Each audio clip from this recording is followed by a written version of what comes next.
O'Reilly. Are your wiper blades chattering, skipping, or squeaking? Don't let streaks or smearing on your windshield compromise your visibility. When it's time to replace your wiper blades, stop by O'Reilly Auto Parts and see our selection. Our professional parts people will even install your new wiper blades while you wait. Stop by O'Reilly Auto Parts today.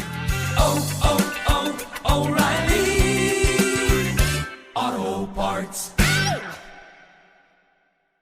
You ever get that feeling the walls closing in, the concrete jungle suffocating you? You crave some wide open spaces, the chance to connect with nature, maybe in a spot all your own. Well, head over to land.com. They've got ranches, forests, mountains, streams, you name it. Search by acreage. You can search by location. You can search by the kind of hunting and fishing you're dreaming of. Land.com. It is where the adventure begins. There's nothing like snook hook sets at dawn or catching a tarpon in the moonlight. Find your next fishing trip made easy on fishingbooker.com and experience the magic of the Sunshine State or any other destination on your fishing bucket list. Book a blue water adventure in search of sailfish or go snapper fishing with the kids. With over 6,000 captains and trips to choose from, planning your next one just got a whole lot easier. Download the Fishing Booker app on the Google Play or App Store, or visit them online at fishingbooker.com to book your trip today.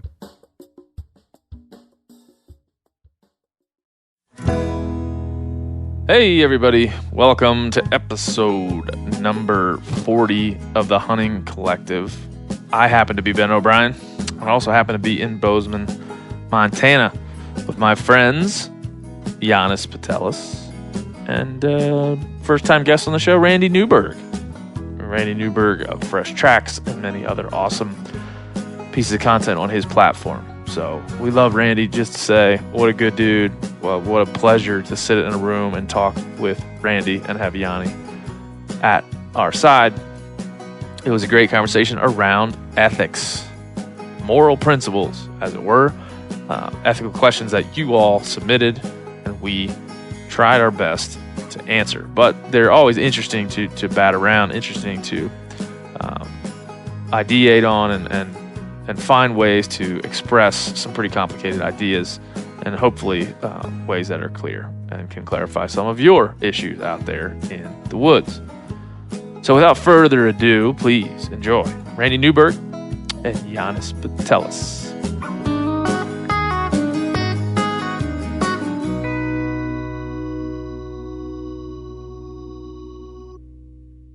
Mr. Randy Newberg, how are you, sir? I'm so close to perfect, Ben, you couldn't measure the difference, I'm sure. Wouldn't try.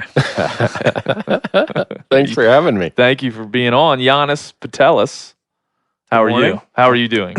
I'm doing well. Thank you. Yes. Randy, we're just coming off the Meat Eater Christmas party. Ooh. It's like the first ever Bozeman Meat Eater Christmas party. Uh-huh. It was a good time. But I was most struck by the amount of actual good game and seafood that we actually ate. We should have invited you. Now I feel bad that I'm telling you how great it was. It's all right. I could have brought something over. I had a bison tag this year, and I could have brought some bison so you got a little bit of meat. You got a few steaks in the I freezer. do, but I get it. Yeah, I'll get over it next year. Yanni, you injected a Deer ham. Mm-hmm. I never did I wanted to, before we start, get your method on that because it was, if anybody saw my Instagram, it was one of the best wild game hams I've ever eaten in my life. So please, regale us with the Deer definitely helps because it is one tender little animal. But my neighbor did the same exact process with a young mule deer's ham for Thanksgiving, and I had some of it a couple of days later, leftovers, and it was equally good, tender, juicy.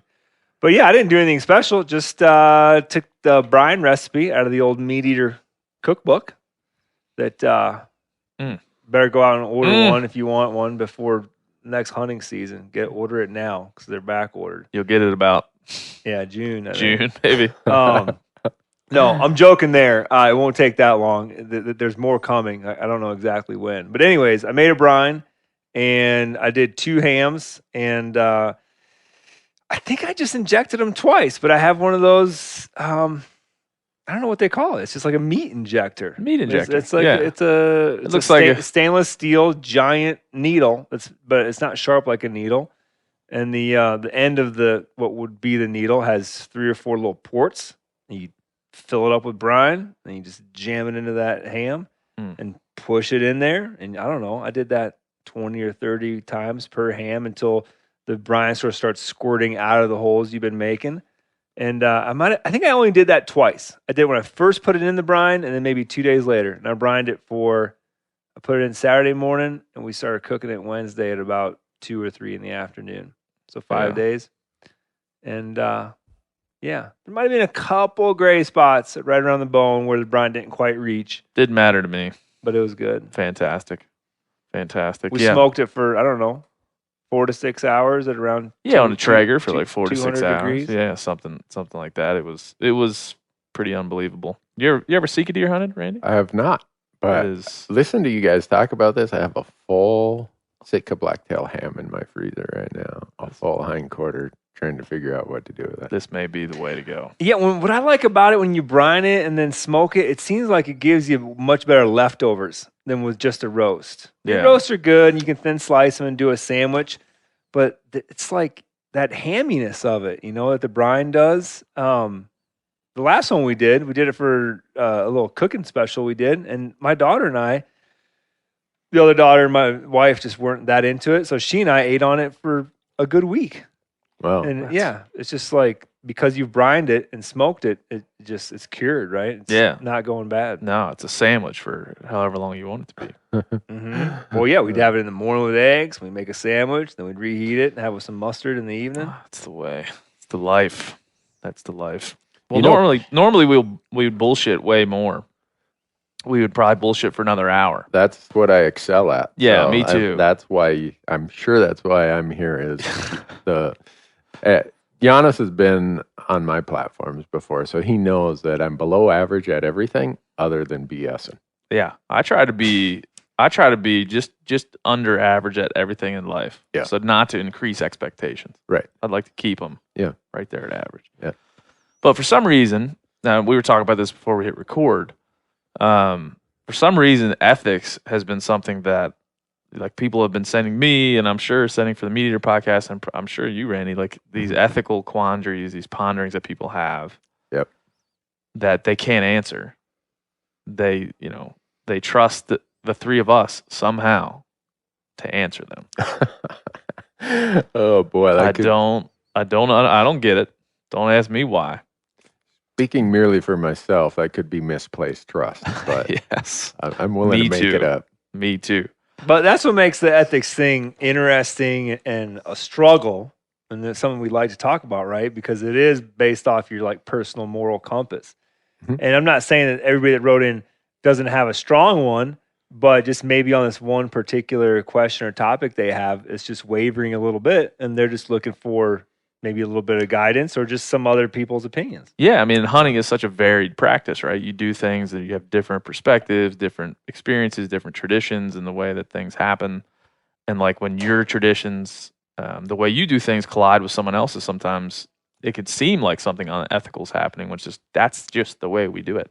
Right. And I sat on a nonprofit board for 13 years, and our goal was about hunting behavior and hunting ethics. And one of the things that was very common to the quandaries presented to us is how people conflated, conflicted, confused, whatever term you want to say.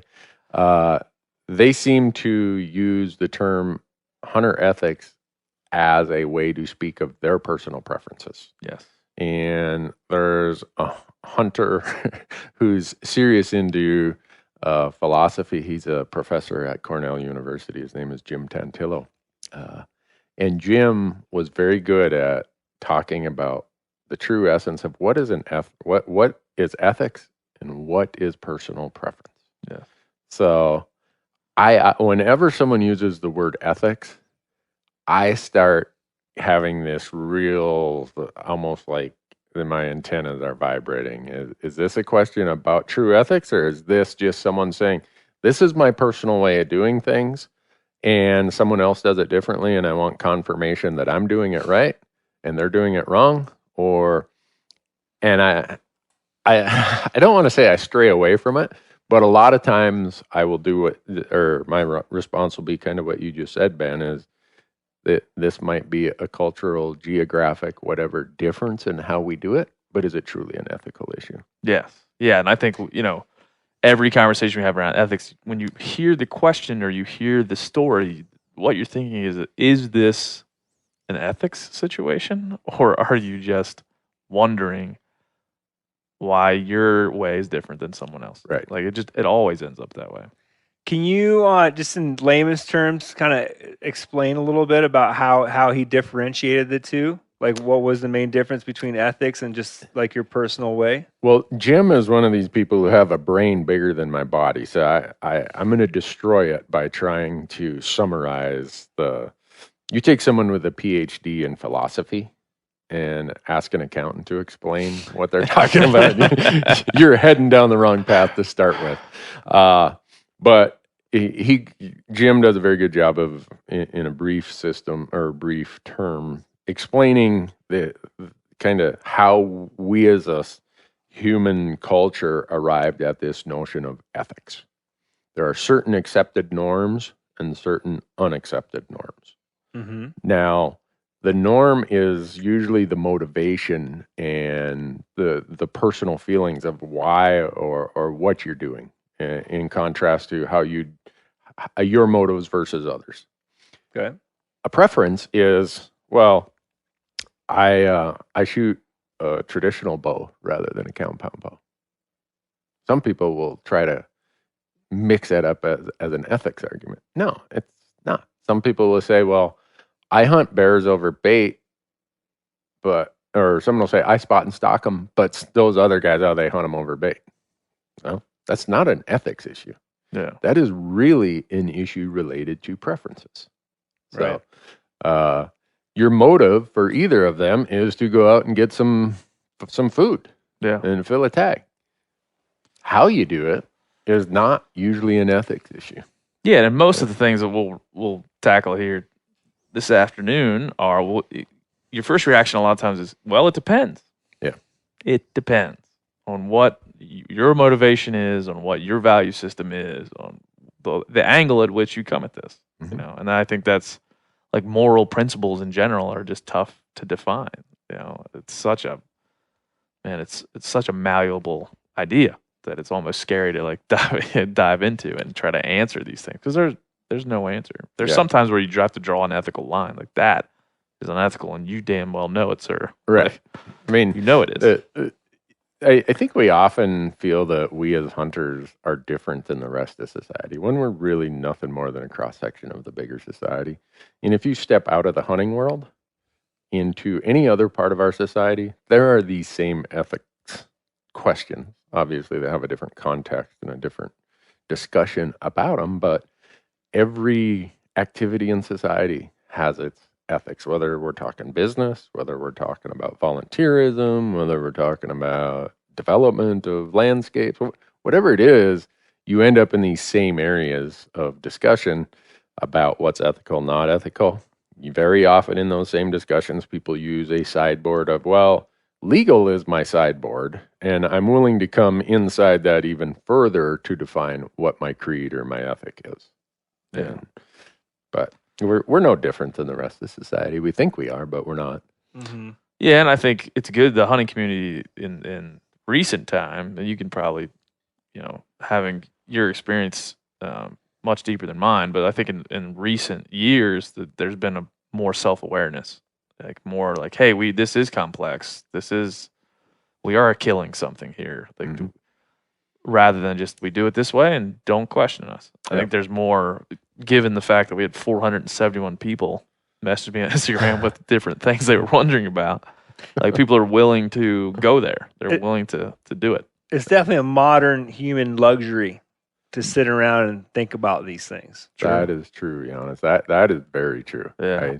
I think if there's and you get into that modern luxury discussion in the hunting world when you see cultural traditions that are not considered offensive, say in the just outlying areas of Africa compared to what it is in the United States, or even where the person comes from.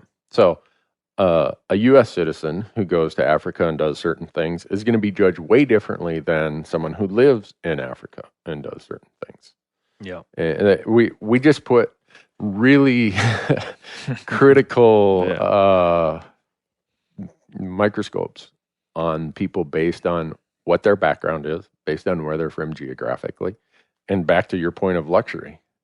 Since we in the United States have luxuries beyond most of the rest of the world, we're going to get judged differently than somebody from South America and the rainforest, or someone from sub-Saharan Africa or something. Yeah, I mean, it's much like, as you know, especially in hunting, the natural world doesn't really have any ethical quandaries. Elk aren't like wondering, should we mow down this pasture because we're hungry? Yeah. And wolves aren't like, I don't know if we should take that calf down. Or you know what? We got them kind of pinned into this box canyon. Yeah. Feeling a little unethical. It's not fair. It's not fair. Let's let them get back out into the prairie where we can have a longer chase, and then if we get one, we'll feel good about it. Okay, about no, they're just like A to B, A to B, right. A to B. And when you get into ethics versus preferences, there are some that are just so. If you step back and you weren't a hunter, the hypocrisy of it to someone who's not a hunter is glaring. And I shoot grouse on the ground. I am unapologetic that I shoot grouse out of trees, grouse on the ground, grouse that fly. Not just with your bow while you're elk hunting, but with a shotgun. With a shotgun. Yeah. If I come up to a tree and there are 3 grouse up in that tree, there's going to be 3 grouse on the ground. Right. You're coming home with bag limit. Exactly. That's right. Now, there are people who would say, and the same with pheasants. So here's my contradiction. I don't shoot pheasants on the ground. Okay. But to a non-hunter who's not familiar with our customs, they would say, why would you flush an animal where you have a greater likelihood of missing or not a complete lethal kill? Yeah. Why is that considered your norm? You don't flush an elk, you don't flush a deer, you're waiting. So to those not in the hunting world, they look at us like, you people have some really crazy ideas about what's right and what's wrong. Yeah. We were talking about it yesterday around the European feeling on bow hunting. Most of Europe, they're like, we're just done. It's either illegal in some places or it's just frowned upon. It's starting to change a little bit in some places that I know of, but traditionally you go over there, it's like we shoot things with rifles because that's the most effective tool that there is. Yeah. But at the same time, and I've hunted in Bulgaria and Germany and some other places, but at the same time, they shoot running game. They do driven hunts. I'm like, wait a minute. I could maybe get with you on the first part, but the second, like, what? That doesn't mean you could shoot running things because you have rifles. I mean, you should still approach it as you should try to make ethically. It should probably be standing. Yeah, I would say. I mean, fishing with my wife is a contradiction. My wife has a statement that she says all the time: if you hook them, you cook them. So those who listen to my platforms know that my wife is a fanatic walleye angler. And walleye are as good a table fare as you're going to find in the freshwaters in North America. The limit in Montana is 5. When we go there, once she has her 5 fish, we're done. Then when I catch my 5 fish, she's on me. Let's go. I'm like, honey, we're into them. They're biting. Yeah. We've been searching for 3 days. We found them. Well, let's not go now. And she just crosses her arms and give me this. No, this is about acquiring food. And don't be thumping and messing with these poor fish and taking them out of the water. And I know some people listening are going to be like, man, your wife's got some issues. But it's just her value system of where she's at with that. Yeah. And I would say that's the biggest reason, even though we live in the fly fishing capital of the world, or some would say here in Bozeman, Montana, the sour looks she got when we first moved here, where I'd knock a trout on the head and throw it in the cooler and we're going to eat it. That almost that's where part of what drove her to become more of a walleye fisherman. Walleye anglers don't have quite the, what would I say, the worry about having to release every fish. Yeah. As the trout world does. So I'm not saying that's right or wrong. I'm just saying here's two people living in the same household. Yeah. Who have completely different perspectives or somewhat different perspectives just on something fish. Just And walleye fishing. yeah. And fish get treated in the eyes of our society differently than mammals, differently than birds, differently than... I was just going to say, I find that, like, I always tell catch and release fly fishermen, or somebody's like, I'm a catch and release fisherman. I'm like, that's an interesting way to put it. But hunting has already had, society's kind of already shown its light on hunting and said, what's going on over there? Yeah. Don't really like that. I don't know if I don't like that. That doesn't seem ethical. Fishing, especially fly fishing, hasn't gotten that yet. Yeah. Like, it hasn't been where a guy with a giant fish that he caught that he knows he's going to throw back is getting called out on social media, and because I would say it's probably just the thing that they're catching rather than you know, if they were catching an elk and throwing it back, it'd probably be different. So I just throw those out there to give the audience some context of how I look at this and answer these questions. Is I try to sort out what's a true ethical dilemma versus what's just someone's preference or someone's. That's good. I like that. Background. We should start off each question. With, I think that decide if it's a real ethical question. I think that is, and if we get through these and we only find one ethical dilemma, I've got hundreds more. But I want to add to your thought, Randy, about how people from the outside look at us going, "Really? Why do you guys think of it that way, or do this or do that?" One of my neighbors is an archaeologist.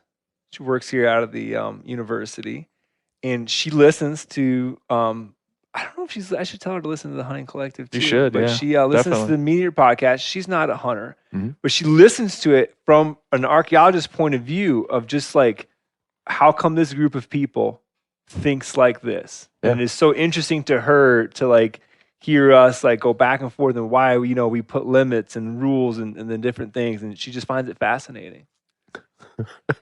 Probably. It's fascinating and possibly humorous at times. To hear, sure. And I think that's only happening now because we're willing to have these conversations. Like in the past, I'm sure you can attest this, Randy. But it just wasn't. My dad would always say, "Just don't talk about it." Yeah. Don't. If you talk about it, the anti-hunters might find out. Yeah. But not that it was what we were doing was wrong or illegal. It was just like, let's not worry about it. Yeah. Like, let's do what we know to be right and ethical, and if we post it out there to the world, we might have to change it. Yeah. So you must be just young enough where like posting it out to the world was a thing when you were a kid, because like, we never had that conversation. And we left Michigan and went to Wisconsin to deer hunt, and we had to drive through Chicago. So on the way back, I mean, my dad had every version of deer strapped to we never actually did it on the hood, but we certainly had Damn, deer. I was hoping you said you did. We definitely had deer on the top. We'd have them on those like the little carry you can stick into your hitch just back there. And I definitely remember getting a few scowls rolling through Chicago, but my dad wasn't. Speaking of my dad, he calling you? We should have him on. Tell him I said hello. I will. But he was we never had that conversation. Yeah, he wasn't worried about it.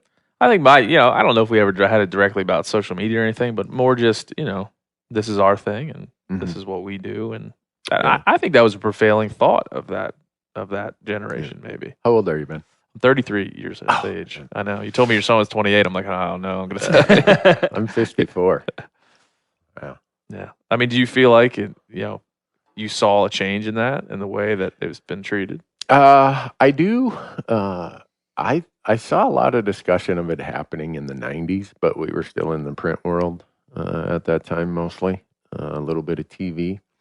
I often say that most of society, not just hunting, was not ready for social media. Yeah.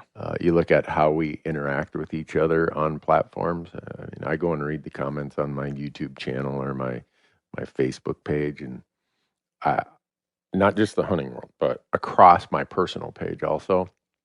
We as a society still aren't prepared for interacting with the anonymity that comes with that. And I think in the hunting world, we weren't prepared for that, and we see it also just in the manner in which some of our messaging happens. we see messaging that just you shake your head and say, "Really? Did you? Yeah. Did you just do that? Yeah. Do you thought that was appropriate? Okay. But yeah, I've seen a big change in that.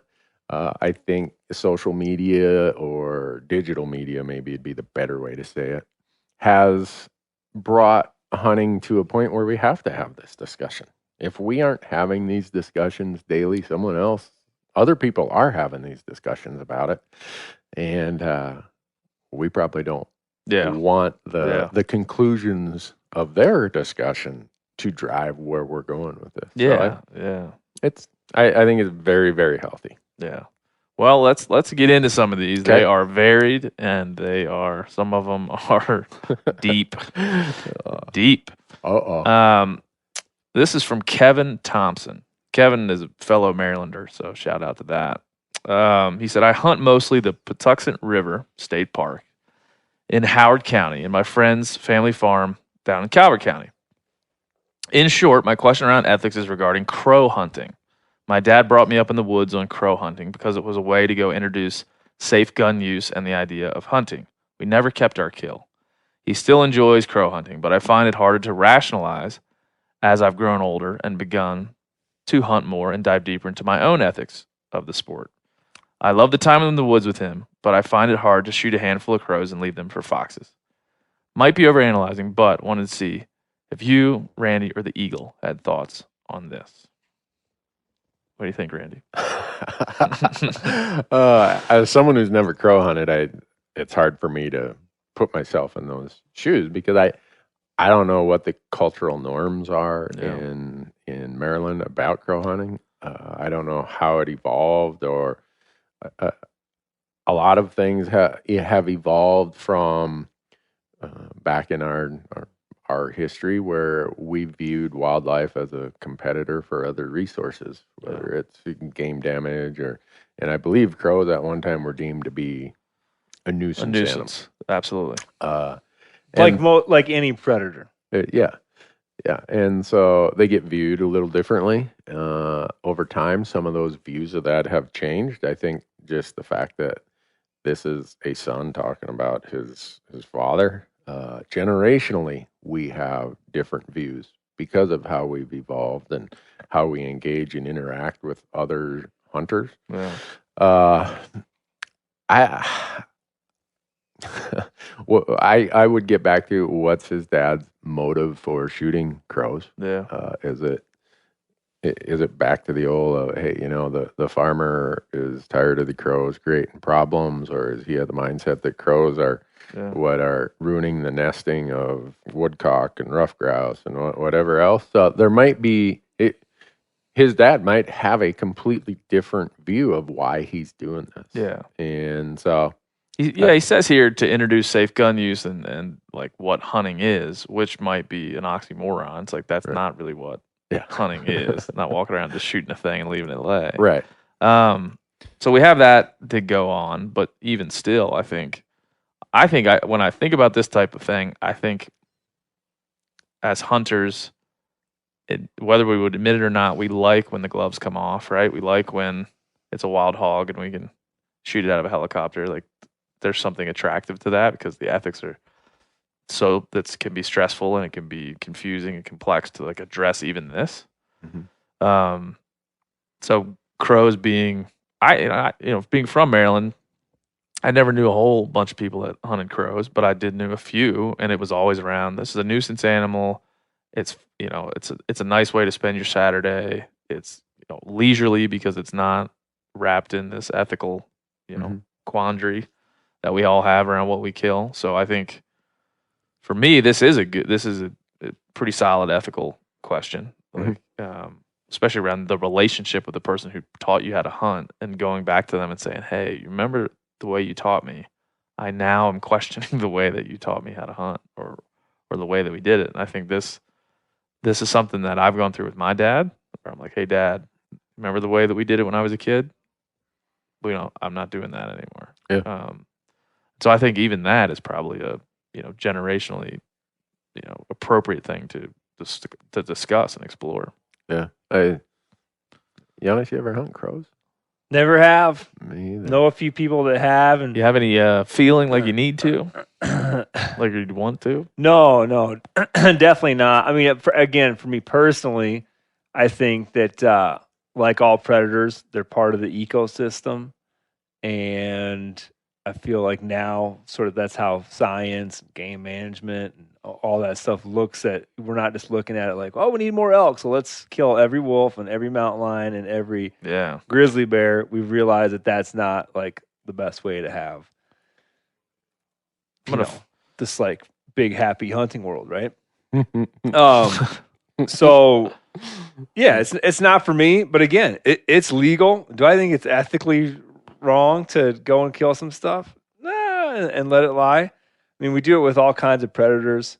And I think that if we just said, if it wasn't crows, but let's say if it was chipmunks, right? They're not even a predator, but they're kind of like a pest. You can consider a raven or a crow a pest. Or I guess you can't shoot ravens, right? Only crows.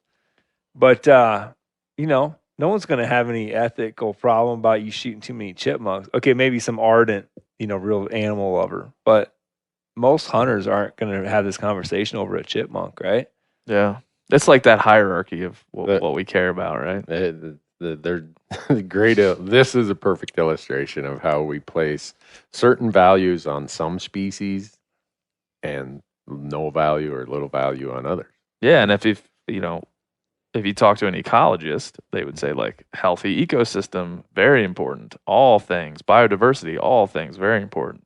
So let's not think of a predator as something we can kill ad nauseum, and an ungulate or a game animal is something we should like really protect. Yeah, like they all, if we're doing it right, we're managing them all correctly. I don't. I mean, if someone called me up and said, "Hey, you want to go on a crow shoot?" Because I've never done it, I'd say, "Well, what do we do with the crows?" And if they said, "Well, we just leave them lay out there," I'd say, and this is just my own personal values, I'd say, "No, I'm not interested." I would say that too. But then someone might throw it back at me and say, "Well, you trap a lot of nuisance beaver for people in Bozeman, Montana. What's the difference?" Well, I have friends like Janis who like to eat them. We're also talking about beaver gloves, which I'm very interested in talking to you about. I salvage the hides, I salvage the casters, I salvage the tails. But I'd have to look in the mirror and say, am I judging that person differently than some of my own behaviors? Yeah. And because sometimes, I think it gets tricky where we look at someone else doing it, and in your head you can go, you know what? The only reason you could be going out there to do that is for fun. Yeah. Right. Yeah. And then you're like, I don't like it because you're shooting stuff for fun. Yeah. But now, back to this guy's story, I feel like his dad is just like, it's another way to be out in the woods. Right. Right. And maybe I think what he needs to do, he needs to have a conversation with his dad about it and say, you know what, man, I want to still go out and shoot a bunch of stuff. Let's go and find some rabbits. Yeah. A lot of people, and now that I'm thinking about it, I got a buddy that baits crows. They put the little decoys out, and they put like a little pile of corn, and they sit there and just whack crows all day. And nobody's eating crows. Not very that few. I've ever heard. Very few. If someone is, please let us know. But I think that's sound advice. I mean, I think it's say, hey, look, hunting is always fun. I mean, there's always some fun in it.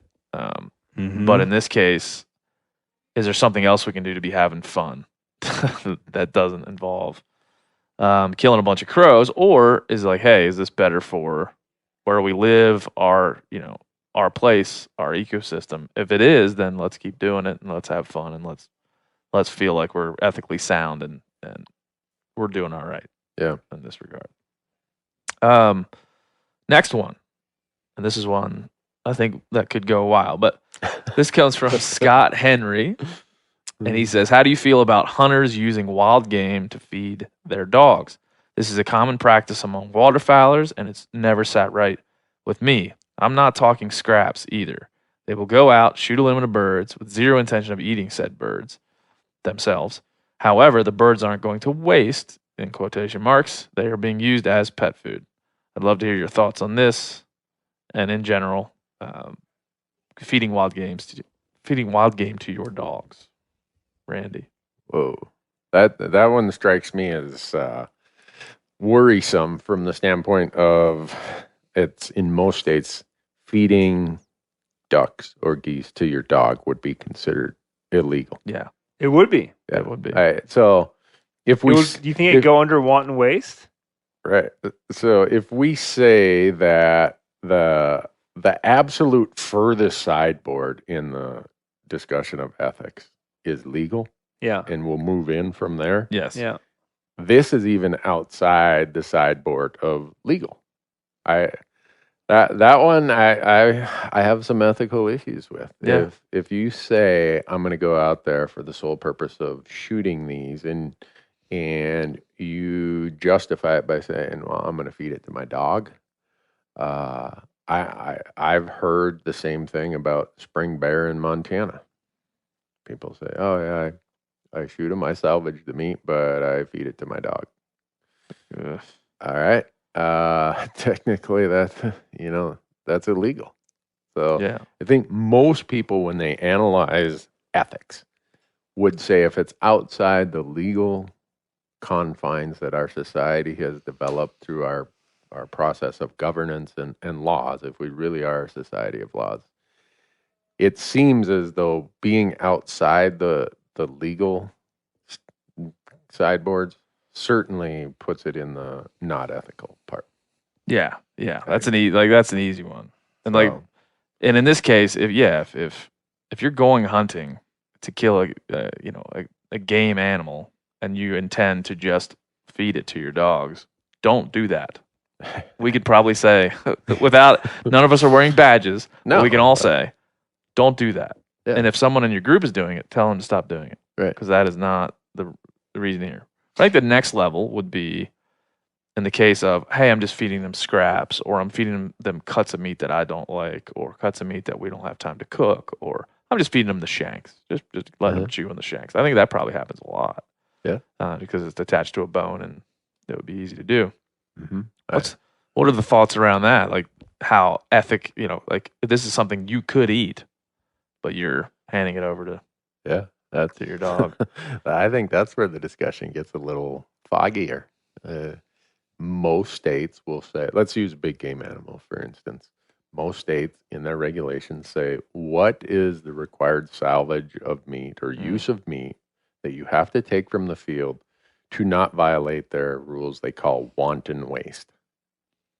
If you don't comply with that, you are subject to a citation for wasting this game animal. So in most instances, it's going to be front quarter, hind quarter, back straps, tenderloin. Some do or don't say the neck meat. None of them say anything about the heart, the organs of liver, kidneys. I think ribs is 50-50 probably. Usually. Yeah. Tongue, Alaska is famous for strict wanton waste laws, but most states are famous for are pretty lax. Right.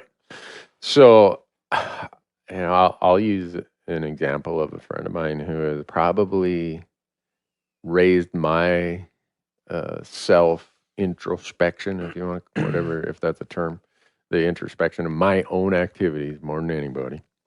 And he's avid elk hunter, only hunts cow elk because it's for him, it's strictly about food. There's nothing about the antler part of it that interests him in the least.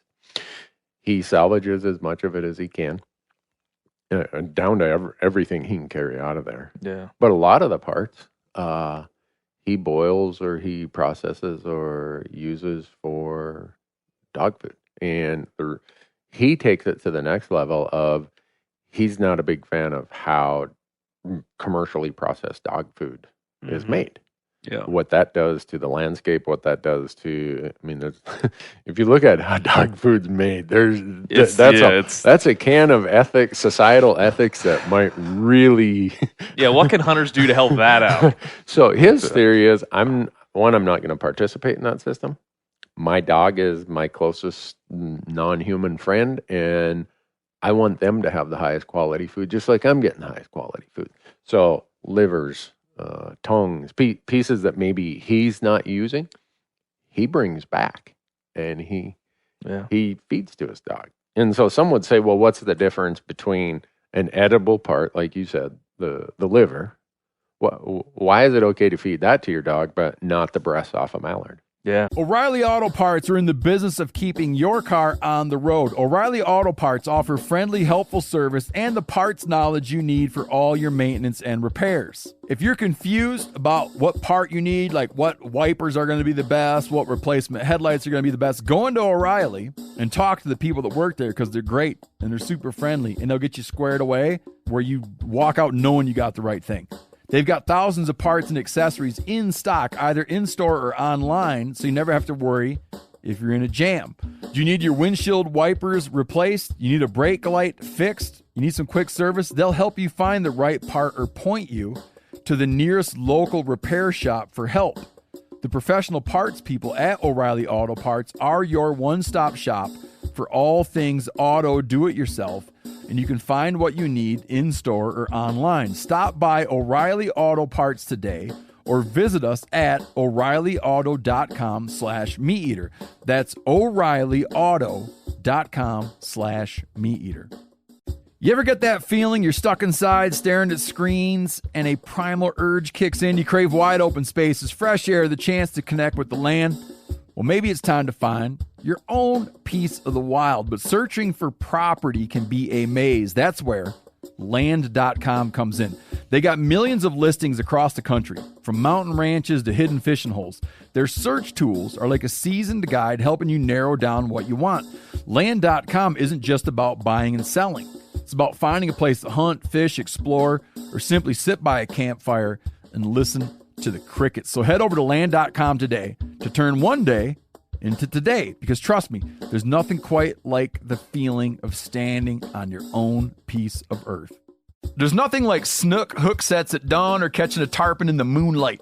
Find your next fishing trip made easy on fishingbooker.com and experience the magic of the Sunshine State or any other destination on your fishing bucket list.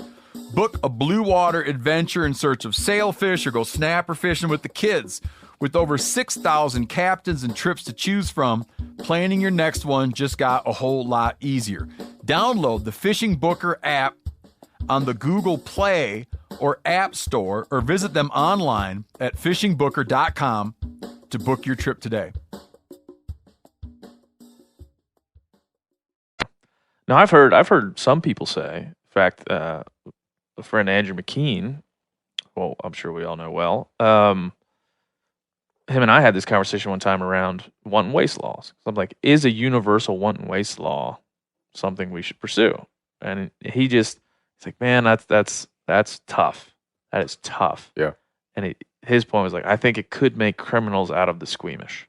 Like, it could make criminals out of folks who would prefer not to eat these things. And like, I could see that. Yeah. But I also, like, I was just reading the Montana. That's a little far-fetched. I mean, if you all of a sudden said, sure, you got to start eating hooves and eyeballs. Yeah, but I mean, if you just what around internal organs, though? Right. If you said you must take the liver, you must take the heart, you must take the paunch, you could go that far. But in Montana, they say for big game animals, all 4 quarters above the hock, including loin and backstrap, fall into the category of want and waste. Hunters who can't use the wild game meat could donate it to a neighbor, friend, or local food bank. Yeah. And it's like, are you donating it to your dog? Like, your man's best friend. Well, yeah. Is it any different? Is it any different? If, let's say you're not eating either anything you kill. Is it any different to feed it to your dog or to drop it off at the food bank? If we're talking about ethics of you going out there and killing and then either eating it yourself, consuming it, or not, does it matter if it goes to the dog or go to the food bank? Yeah, because if it's a question of just replacement, like like this wild game is replacing factory farm something or store bought something. In that case, there is a direct line to, this is still doing some good. Whether it just really depends, like, to the level at which you're doing it. Yeah. If you're flopping a backstrap down for your dog, I mean, I got to tell you, you'd have to really give me a good reason. Yeah, that's not going in your belly or one of your family members or your neighbor or something. We'd have to have a really deep conversation about that. Yeah, but see, I think this is beyond that. I think it's more about, like, is it ethically okay to shoot stuff and not eat it? I think that's the core of. Yeah, that's the core of this question. Yeah. And that was the core of the first one too. I mean, that like if they were eating the crows, that email would have never came in. That message would have never came in. Right. And back to the point of where ethics becomes a discussion of motives and preferences is usually a discussion of how or mechanisms and tools used. Yeah. I think if both these questions are a discussion of the ethics of shooting something with no intent of eating it, most of society, even most of the hunting community, is going to say that deserves some scrutiny. Yeah, some ethical. I think we could probably all just not agree on that. It's not universal. None of these things are universal. But as if you're a non-hunter or even an anti-hunter, it is hard to sit in a room with somebody who doesn't go hunting and say, "I shot that and killed it, but I didn't eat it." Mm-hmm. I mean, you're gonna be in a fight or an argument pretty quickly. Yeah, and your rationalization is going to seem, whether it's altruistic or whether you think it's right, it's going to seem selfish, regardless of how you talk around it. Like there's just no way to get around that. I mean, coyote. I mean, we had the question last time about shooting coyotes and what that means. I mean, it's the same thing because nobody's eating them. Right. Well, you know what? My buddy Bendrix wrote in. You know Bendrix. Yeah. He's a coyote eating fool. Is he? I've got his recipe. And next time I run across a coyote, shoot him a reply about crows, and it's gonna die, and I'm gonna eat it. He was saying that back in the day, he felt like some of our indigenous that was like the meal you served when guests were over. It wasn't necessarily coyote, but it'd be dog or wolf. And some of the northern indigenous people of the North American continent, they eat wolf all the time. Our friend Ryan Callahan was very excited to try to cook and eat. One of his friends over there in Idaho shot a wolf recently and was very excited to get some of that meat and cook it and eat it. I don't think he was able to get it in time, but he was excited to do it and see. I would eat it. I don't have any problem with it. How do we get to a point where society, like culturally, we just don't think of these things as edible creatures? Like we just don't. I speaking of the wolf issue, when Montana opened their wolf season, Steve called me and said, cause I told him I was going wolf hunting, and he said, "Well, if you guys get one, let's cook it." And this was way back before either of our platforms were the size they are today. And so we hunted for 11 days. We finally shot a wolf here in Montana and skinned it, got it all ready. I'm put this thing in the freezer, and Steve and I are going to cook. What did meat look like? It's very red. Very red. Yeah, I mean, not super like redder than a black bear. Yeah, slightly. Really? Yeah. No, I mean, obviously not like a cat or a like feline of any sort.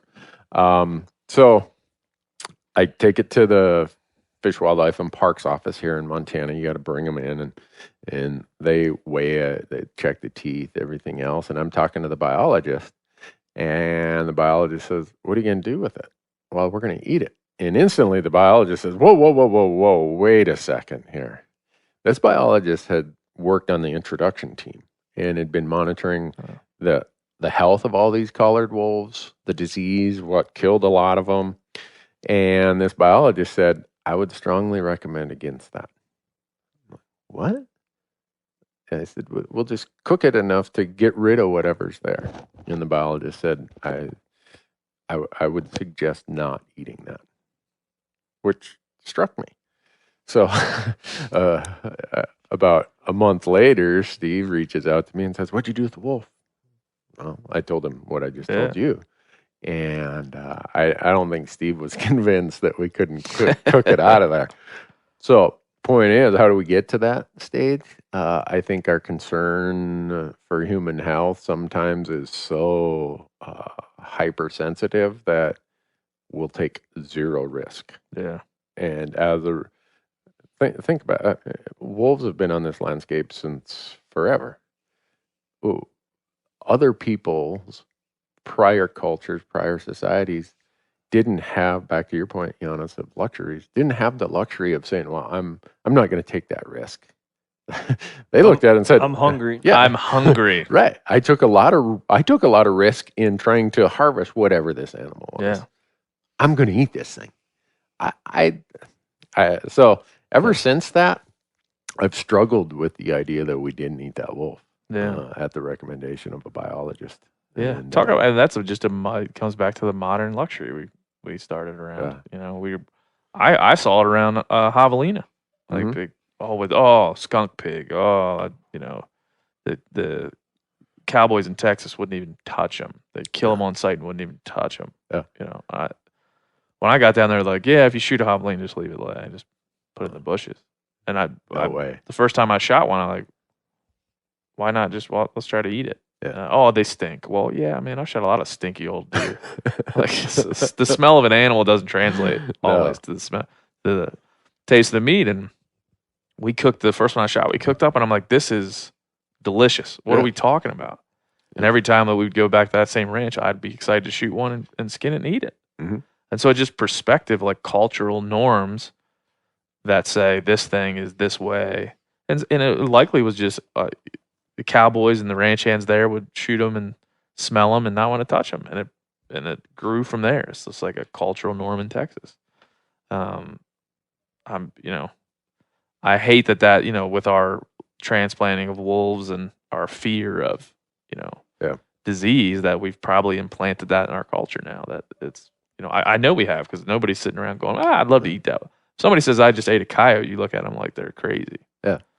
I'll take that to the next step. My son just shot a bull elk in Wyoming in the absolute core of their chronic wasting disease area.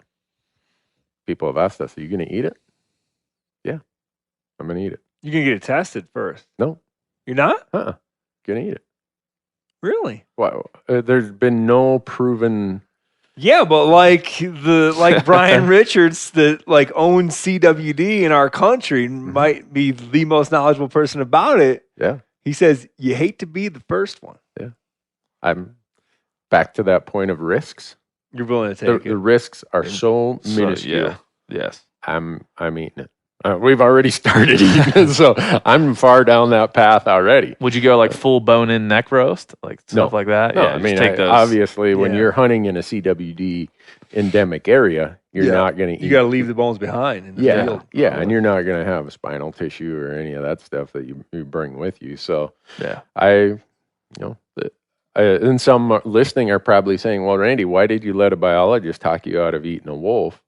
But yet, everybody says you shouldn't eat, you should get every animal tested in a CWD area, and if it's positive, you should junk it. Well, a couple of reasons why I won't junk it is, where am I going to junk it in Montana if it's infected? And if I go dump it somewhere, am I going to spread a hot spot of CWD on the landscape? Some would say no, because it's not brain tissue, spinal tissue. Well, landfill is where you're supposed to dump right. it if it is. A lot of folks are in the hot spots are like dumpsters where you can. Right. Yeah. So I'm going to take my risk. Yeah. What the hell? This elk if it's got CWD, man, CWD elk tastes pretty damn good. They're going to come out with a seasoning. Yeah. Just put a little CWD on it. Tastes delicious. Yeah. All right, let's see what else we got. This one came in a bunch of different forms, but I'll just read this one. I must have got 50 of these. So you're out hunting, and this came from Tommy Carato. You're out hunting, and the first critter that walks by is limping pretty badly. It's obvious that it was either on the losing end of a fight or had survived another hunter's poor shot placement, and the wound has healed. It's not the animal you're after, whether that would be a big giant buck, as Steve Ranella puts it, or a doe, but you have a tag and can legally hunt it. Should you take that animal, understanding that there may be significant meat loss around the old wound in an effort to spare it from what could be a slow, painful death? I think the answer is pretty cut and dry. If a deer / elk runs by in front of you and was just shot and still bleeding, you finish the job. But what about something that has healed, but the animal is clearly struggling as a result of the injury? So there's a lot to unpack there for sure. But Yanni, you want to tackle this one first? I can try. I don't think we hunters and people just happen to be out in the field with a weapon need to be playing God out there and interfering. You can just let nature do its thing. And I don't think you need to feel bad that there's an animal out there suffering. We don't even know that they actually do suffer. He might just be doing his thing. And I think you can't, in that moment, probably make that decision and know for sure that, oh, if I shoot it now, it's going to die now versus it dying in a week. You don't know that. Yeah, you just There's don't. just, especially with a wound that's healed over. I did do it once. I saw one had been hit on a mule deer doe had been hit on the highway ahead of me, and it was in the middle of the road, just like barely could lift up its head, And so we pulled off, and that was back when I thought I was a little bit more of a cowboy than I actually was. I used to always have a pistol kicking around, pre-kids, just pistols laying around in the car. And so yeah, we pulled her off into the ditch and shot her and just left her. For that kind of reason, right? Yeah. Probably should have. I don't know. I've tried to salvage roadkill meat, and it didn't work out good. So I don't know if there would have been something to salvage or not. But yeah, I don't know. I don't feel like it's really. It's like not our ethical responsibility to be out there like being like, oh, that animal's suffering, and now I'm gonna play God and take it out of its misery. You see that a lot, though. Hmm. You surely see that a lot. You Yeah. see that around animals caught in fences. You see that a lot around roadkill. Yeah. I feel like the hunter maybe feels responsible for that animal's life, having been directly involved in the taking of some. Yeah, I would agree with what Janis said, but then I have to look at when I was presented with that situation. I was in New Mexico, drew a archery pronghorn tag in a unit that was considered by most to be a very sought after trophy pronghorn unit. And I'm sitting in the blind, and in comes this buck it's an average buck. It's not anywhere near the top end of what people think of when you say the plains of St. Augustine in New Mexico. But it is limping really, really bad. And at first, when I was watching it way out there, I'm thinking, well, the coyotes will take care of that problem. That antelope is not going to make it that long. And then the thing comes walking into the water hole. And over the course of a half hour it takes for that pronghorn to get to the water hole, I'm now I'm face to face with this problem. I can't deny it. It's on camera. It's on film. I'm going to have to decide what I'm going to do when this pronghorn comes into that water hole. And it keeps coming, and it keeps coming. And it is laboring hard. And I'll admit to having this dilemma of, do I shoot that pronghorn or do I not? And for me, with archery being... Now, let me ask you a question. Did you know, or were you thinking that it was a hunter-induced injury? No. Or you had no idea? I couldn't You could just tell it was limping. It was limping severely. I had no idea why it was limping. But it gets to the water hole at 20 yards. And you can see that this animal is having a tough go of it. And at that point in time, I said, you know what? I was making this decision of, do I want to keep hunting and try to shoot one of these huge pronghorn this area is noted for? Or do I want to shoot this animal just because in that close 20-yard face-to-face engagement, it's way less abstract than when you see it out there at 500 yards. And it comes and it waters, and I said, you know what? And I shot it. And to this day, I personally, I feel good about that. Now, would I've not felt good about it if I let it go away? I suspect it would have went off, and I would have not thought that much different for it. But at that point in time, in that situation, with that intersection of all these things going through my mind, I decided to shoot it and got over there and looked. It had a deformed hoof. That's why it was limping. It had a hoof that looked like a big, long elf slipper like Santa's elves wear. I had never seen that in a pronghorn before. So he'd figured out how to make a living out there, even limping like that. So why was I so concerned? I guess it's just all of us who hunt, I hope we have some compassion for the animals that feed us. Yeah. And I would say that was one of those instances where my compassion or worry, and maybe I'm putting some human traits or characteristics or emotions to what that animal was going through. Back to your point, Janis, maybe it had really no worries at all. Just life as he knew it. And but as a hunter, I said, well, I think I'm gonna take care of this, and so I shot it, and it went 10 yards, and end of that story. Doesn't make me any better internally for doing it. I don't know. It sure tastes good. I know that. But that really ends up being the motivation behind it, right? Is like how it makes you feel. Right. Yeah, it's an interesting. This is to me an interesting one because if you were just a straight predator, you'd be like, oh, easy, easy, I'll take it, done. That's right. If you were hungry, right, you were like, oh my god, that's the perfect one. Yeah, that's the perfect one. It can barely get away. So you'd be thinking about that, but at the same time, maybe I don't even have to burn a bullet or an arrow. Yeah, just go and walk chuck over a rock at it. Walk over and form tackle it, like. but so you have that, but.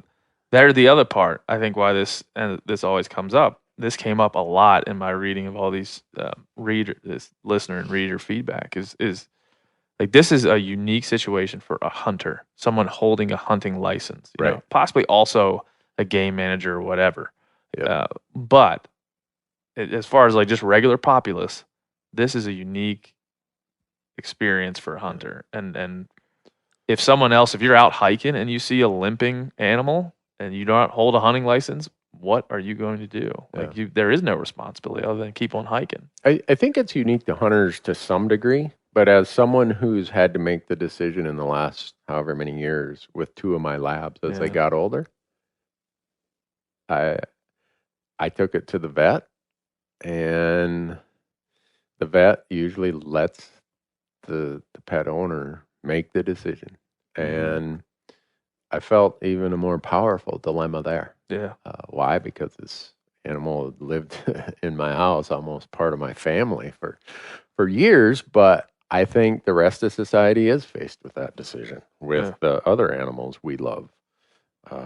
It was very heart-wrenching to decide that Merle and Copper had reached the point, and now I'm judge and jury.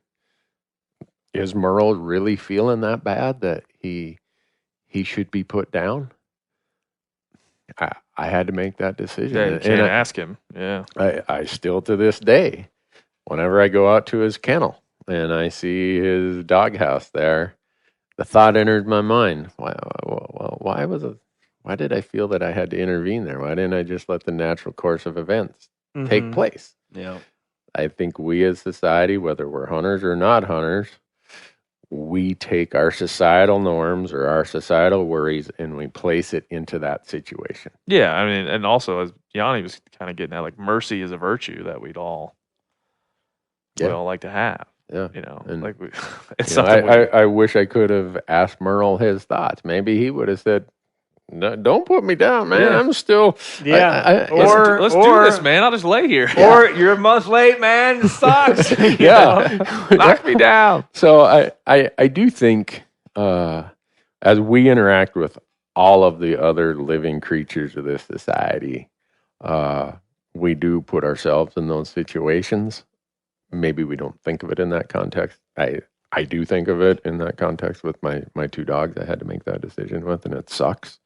My wife's got a 16-year-old dog now, and it's deaf, and it's partly blind, and we're going to be faced with another decision, the same as I felt some of those same emotions when that pronghorn was coming into my blind, other than I intended to eat that pronghorn. Yeah, the big difference is that you don't really know it and you didn't eat it, but still the same, general quandary. Right, you struggle with the same thing. Have you ever had to do that, Yanni? Put a dog, any pups down?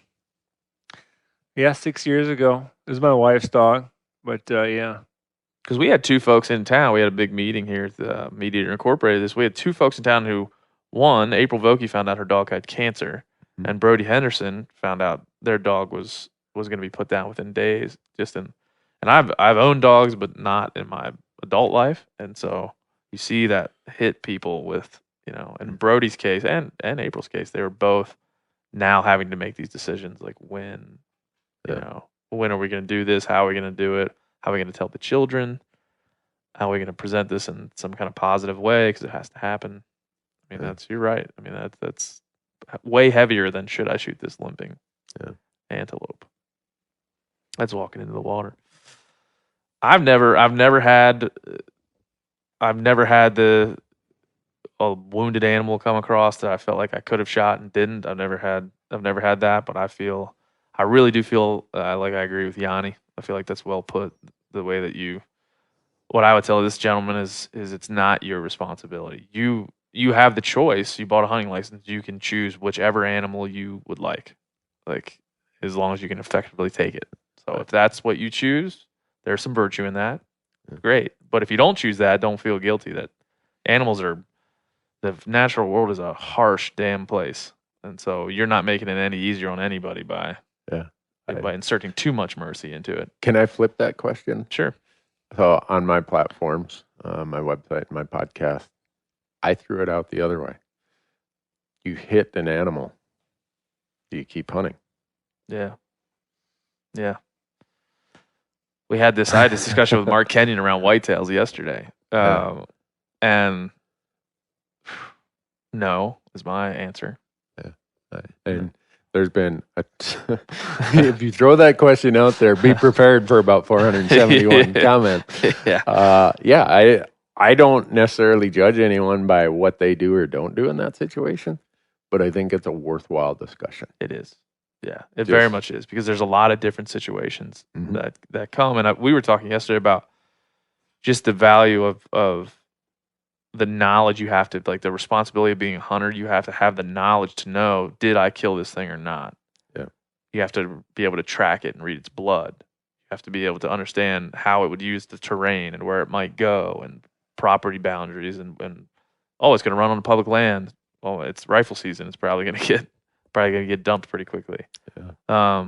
But I think that just all that to me goes back to, if you've done your part by being proficient with your weapon of choice, understanding how to track it, recover an animal properly, that's really probably the first step in making that and answering that question. Have you done all those things first? Yeah. In Alaska, for black bears, they make that decision for you. If you hit an animal, you're done. Well, a lot of outfitters do. Right. But a ton of outfitters do. Right. And so I threw the question out there. Should that be a law for all species? Why just black bears? Wouldn't that make Why just Alaska? Wouldn't that make us more ethical? Wouldn't that make, like, if you knew you had one arrow to shoot and that was it, and that was all you had, you shot it, it was over. And it hit the animal, it was over. Wouldn't you be?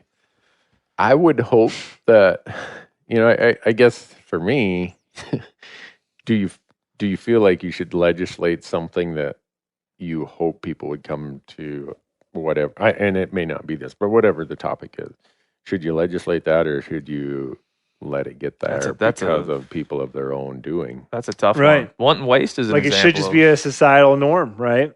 Yeah. And I have my way of answering that. People have seen how I answer that. I give myself one animal that if I hit it, whether it's a superficial wound, I hunt that animal until I have to leave. If I don't find it, I'm done. Or if when I have to leave, I'm not going to go look for another one. And some people have seen me do that and say, well, that's stupid. And I get that. I'm afforded a luxury that a lot of people maybe aren't. I get to hunt a lot. My freezer's seldom empty.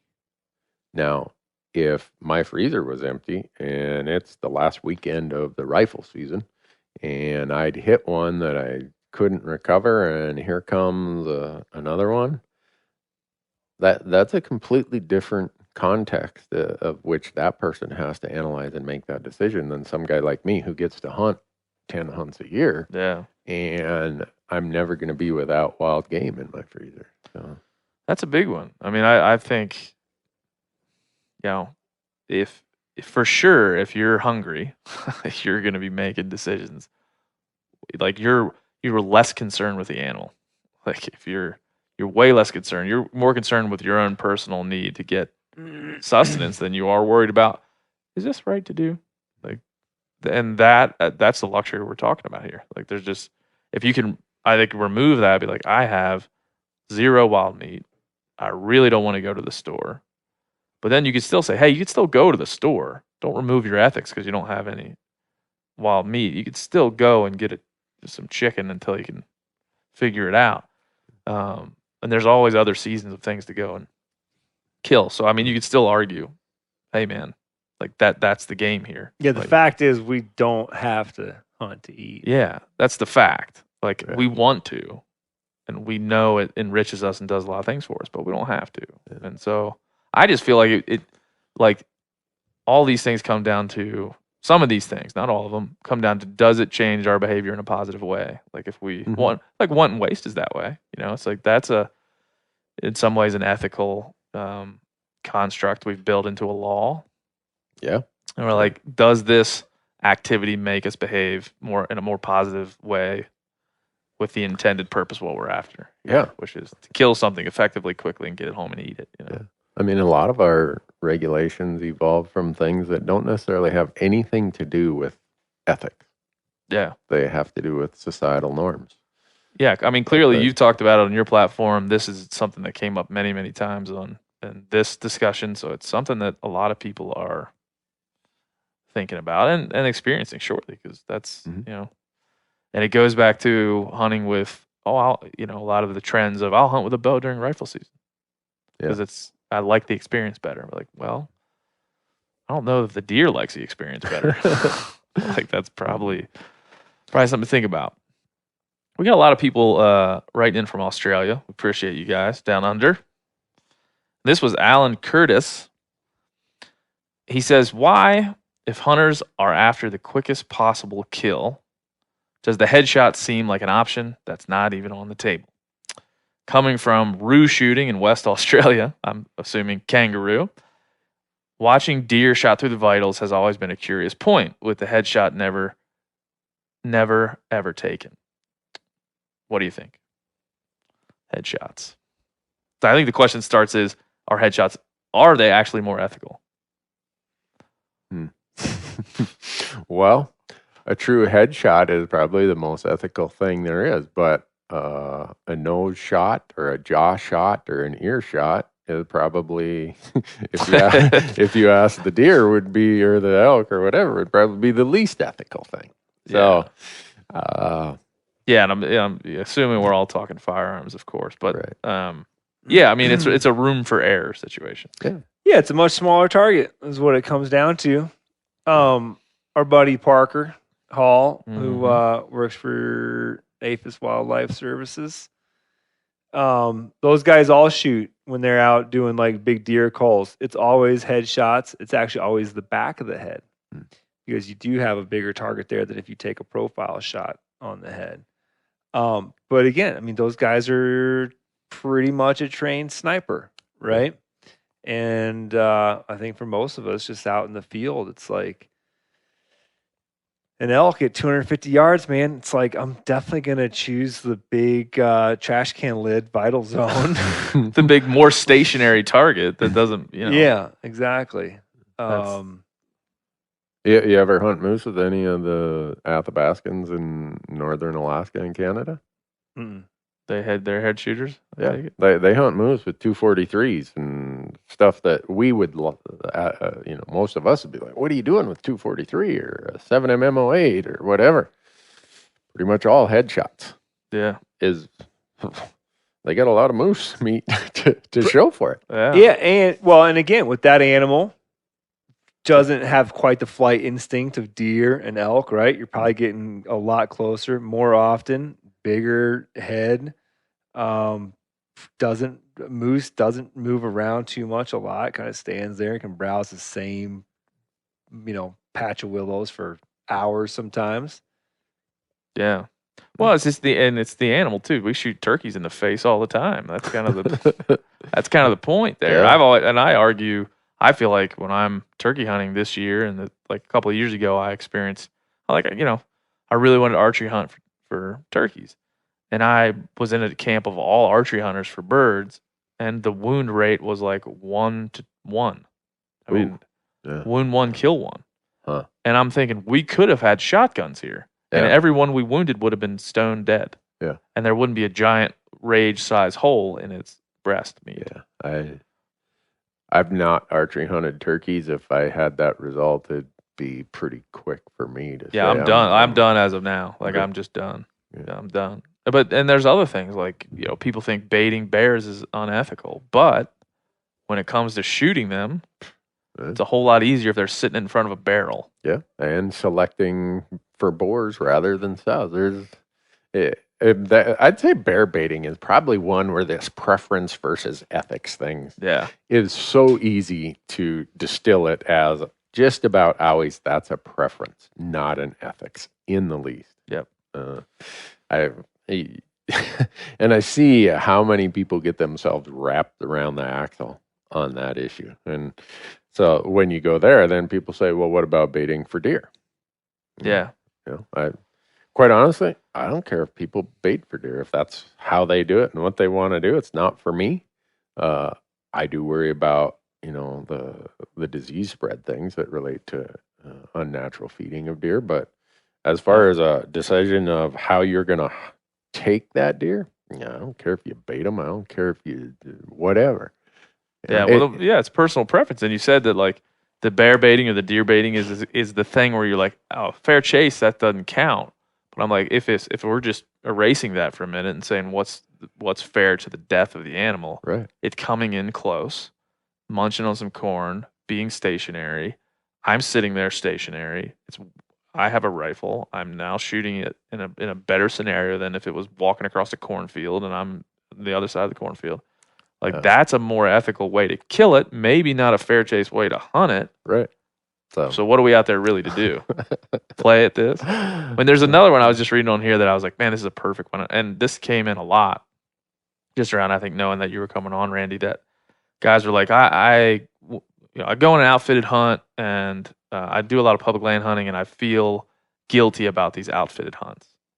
Like I feel like it's not fair chase. I feel like I didn't do any of the work. I feel so guilty about letting an outfitter do a lot of the heavy lifting for me that I'm never going to do it again. What's your thoughts around these ethics? I'm like, that's a preference. That's completely. It's not even close. It's completely preference. And this came in a lot around like people. Really? I think because we've reinforced this public landowner. Yeah. We've reinforced like this is the trend and this is the cool thing to do. People are feeling guilty about their way of doing it, or specifically in this case, an outfitted trip. I don't know who's saying what, man, to make that people start to feel like that, because I feel like it's a far, I feel like it happens stretch. it happens by osmosis, though, man. Like, I'm surprised how many, because I started our platforms in 2008, and the why is the same today. It's to promote self-guided public land hunting and create advocates for that cause.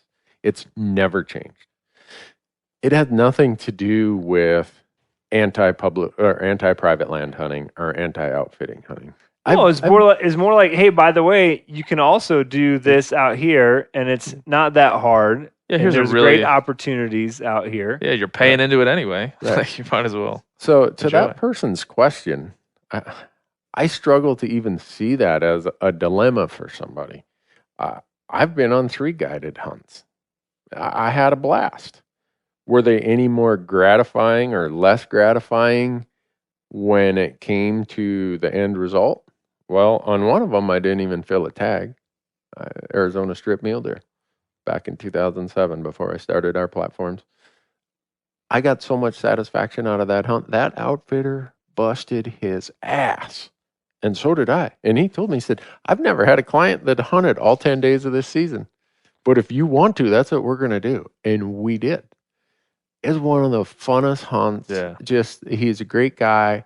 Yeah, we were out on public land at the Arizona Strip. It's not an exclusive place where you exclude other people.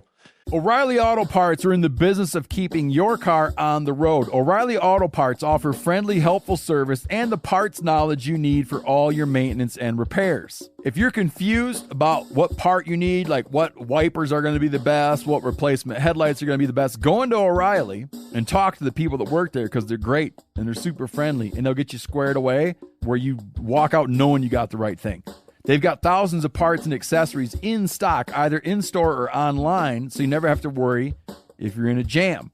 Do you need your windshield wipers replaced? You need a brake light fixed? You need some quick service? They'll help you find the right part or point you to the nearest local repair shop for help.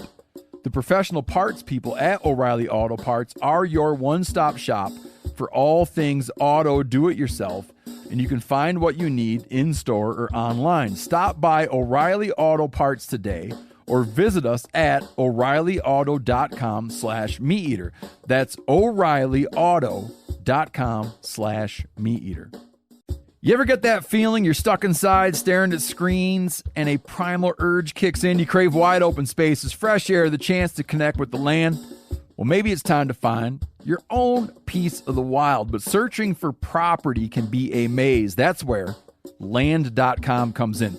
They got millions of listings across the country, from mountain ranches to hidden fishing holes. Their search tools are like a seasoned guide helping you narrow down what you want. Land.com isn't just about buying and selling. It's about finding a place to hunt, fish, explore, or simply sit by a campfire and listen to the crickets. So head over to Land.com today to turn one day into today, because trust me, there's nothing quite like the feeling of standing on your own piece of earth. There's nothing like snook hook sets at dawn or catching a tarpon in the moonlight. Find your next fishing trip made easy on fishingbooker.com and experience the magic of the Sunshine State or any other destination on your fishing bucket list.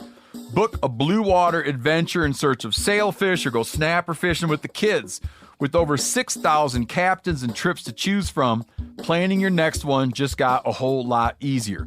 Download the Fishing Booker app on the Google Play or App Store, or visit them online at fishingbooker.com to book your trip today.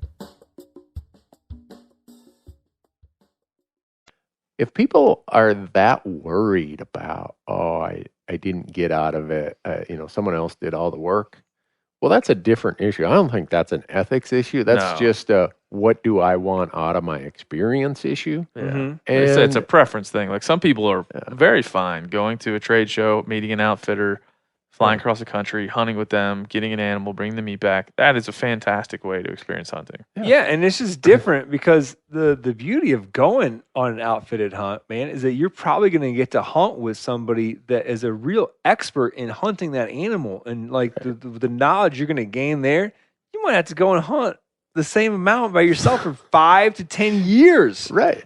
Or you could just be with that one person for a week and gain all sorts of knowledge, about that species and about that hunt, and come home with some stuff to eat. We've talked about that before on this podcast, and I put it this way: like I want to hunt. I just want to hunt. Yeah. Like, private land, public land, outfitted, non-outfitted, friends, family. Like I feel like it's all great. I will develop and have developed personal preferences around what I feel like is the best version of it. But that should not change anybody else's version of it. No, and if someone wants to judge a person because of either how they grew up hunting, the fact that just geographically maybe they're in a place where there's not lots of public land, or they enjoy hunting species where by law you have to use an outfitter, whatever it is, get over that. Quit judging people based on that. I think that kind of stuff is really damaging for hunting. When I started our platforms, I was caught really off guard when a lot of people in the outfitting industry thought I was going after them. Yeah. It was not that at all. I refer so many people to outfitters who contact me and say, hey, I love that elk hunt, but I live in Maryland and I don't have the time or resources. And I send them I have all kinds of outfitters I send people to. So I found it curious that people thought that somehow by promoting one type of hunting to make an awareness that you can go do that. And it was a response. It was my response to seeing people say, oh, I'll never be able to do that. I can't afford that. Yeah, you're just promoting an inclusive version of hunting. Like, Right. That's what you're doing. It doesn't mean that something that's exclusive is inherently bad, man. It's just So, if a lot of people are thinking that or feeling that, I would encourage them to just go and hunt and don't worry about that stuff. and it's certainly not an ethical question, but I would say I did get that quite a lot in these readings. Here's one that's connected to that. Corey Skasic says, I went on my first elk hunt this past October. It was through an outfitter in a drop camp on public land. Is it unethical of me to hunt the same trailhead next year using the information I've gained? I wouldn't go back to exactly where we went, but I'd stick to the same area. Wondering what your thoughts are. I'm going to leave that one to Janis because he's done a lot of helping people. Yes. Yeah. Yeah, we'd have that happen often. Really? Oh yeah, where you a couple years later you glass up somebody, run into them on the trail, and you're like, oh yeah, Remember when I showed you this spot? yeah, weren't we hunting together around here? So is it ethically wrong to do that? I think this falls into the ethical. I think this is an ethics question. Like what? It's a intellectual property ethics question. I think it is. And there's a lot of these in hunting. So It seems like you're cheating a little bit. I guess for me, the answer is no. I would never do that. But I get that some people say, "Hey, that's part of what I thought I was paying for." When I came hunting with you, I wanted to learn a bunch of stuff. I wanted to learn how to hunt elk or call elk or what you need, what kind of camp you set up, and if you don't like that, then you should have charged me more. yeah, I mean with this fella here, I would like Corey. Listen, if you got to ask the question, you know the answer, bro. That's probably if you're like, should I do this? Let's probably back it off a little bit. Let's take a few steps back from where we're at, because that means. So he's dancing around it here, and somebody's like, I wouldn't be all the way back in where we were. It's like, yeah, but you're still using what you learned from that person to kind of compete with that person, Yeah, and there's really just like on an elk hunt out west these days, as good as the hunting is in so many of these states, you just don't need to do that. Yeah, and don't even have to cross. Use what you learned from that outfitter to go maybe in the same state, maybe the same unit, but just not the same trailhead, man. There's other places to go. I would say.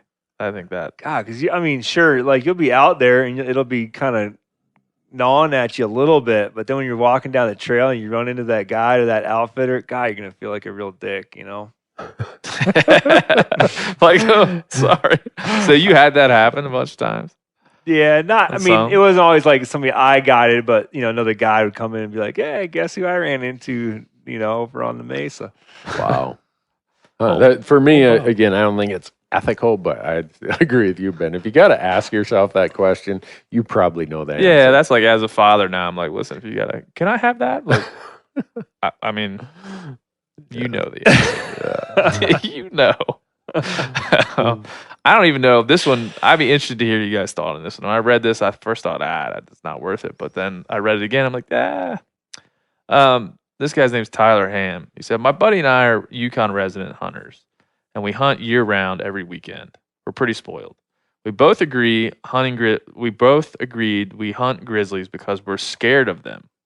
After being charged too many times and having camps be destroyed by them, we are just sick of them. What are your thoughts on that?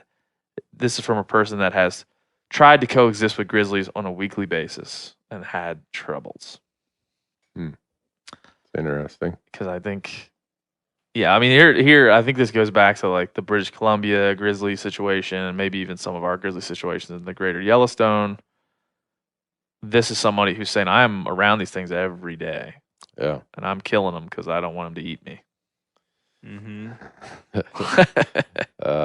Well, in the Yukon, they have different opportunities / situations than what we have.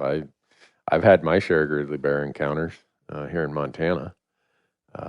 If we had no limits or seasons on them, would I feel comfortable going and shooting them because I'm afraid of them? No. Would I shoot at them because they're messing around in my camp? Maybe. Yeah. I know it's hard for me to answer that one because of I'm not in that situation. But yeah, I read that too, and I'm like, I'm not sure where this falls, but it's interesting. Yeah. It certainly is interesting because I'm hopefully never going to be in that situation. But I don't know if I'd blame them. I wouldn't call what you're doing hunting. I'd call it Right. self-defense. Right. And it took, No, but I think he's saying that he's hunting them. He's Right. not saying he's shooting them just when there's a charge or they're in their camp. he's Yeah. saying Hunting 'em he's be- developed this like rage when it comes to. he's figuring like this he's going to disdain. get rid of some bears and maybe that's going to make life easier on him. But I've met many hunters. I would say a lot of hunters that have this like personal disdain for a certain animal. Yeah. Like, boy, do I hate X. Right. If I see one, it's trouble. Yeah. Like, okay, well, that seems odd. So for this person's question, I guess take it to its eventual conclusion. So you're going to go remove all grizzly bears from the Yukon landscape just to make it safe for you and others. Yeah. That's where it eventually goes to. If that is the motive for I'd why. say. Yeah, I'd say at the turn of the century, we were killing animals in mass for reasons similar to this, but also just for market reasons. Mhm. We shut that off. Like that's what our value system and our model of conservation kind of like. Okay, Yeah. we got to do better than that. Yeah. I mean, grizzly bears are a serious interruption to places I hunt. What you have to do to keep a clean camp, what you have to do.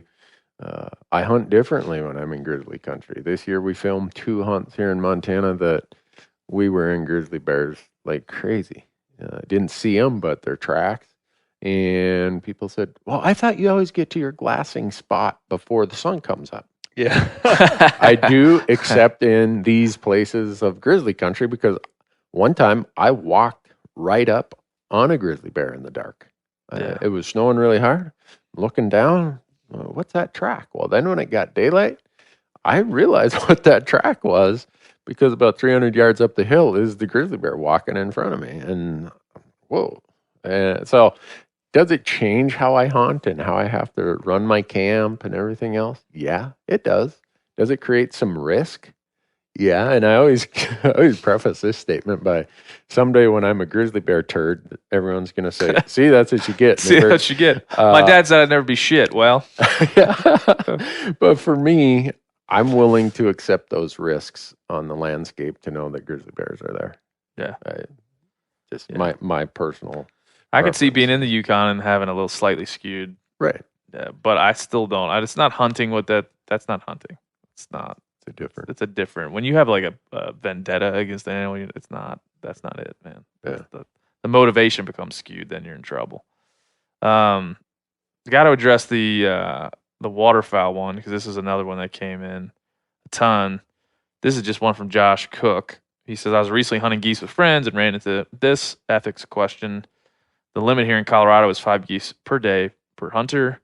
We each had about 3 or 4 birds on the ground when a huge flock worked in our spread.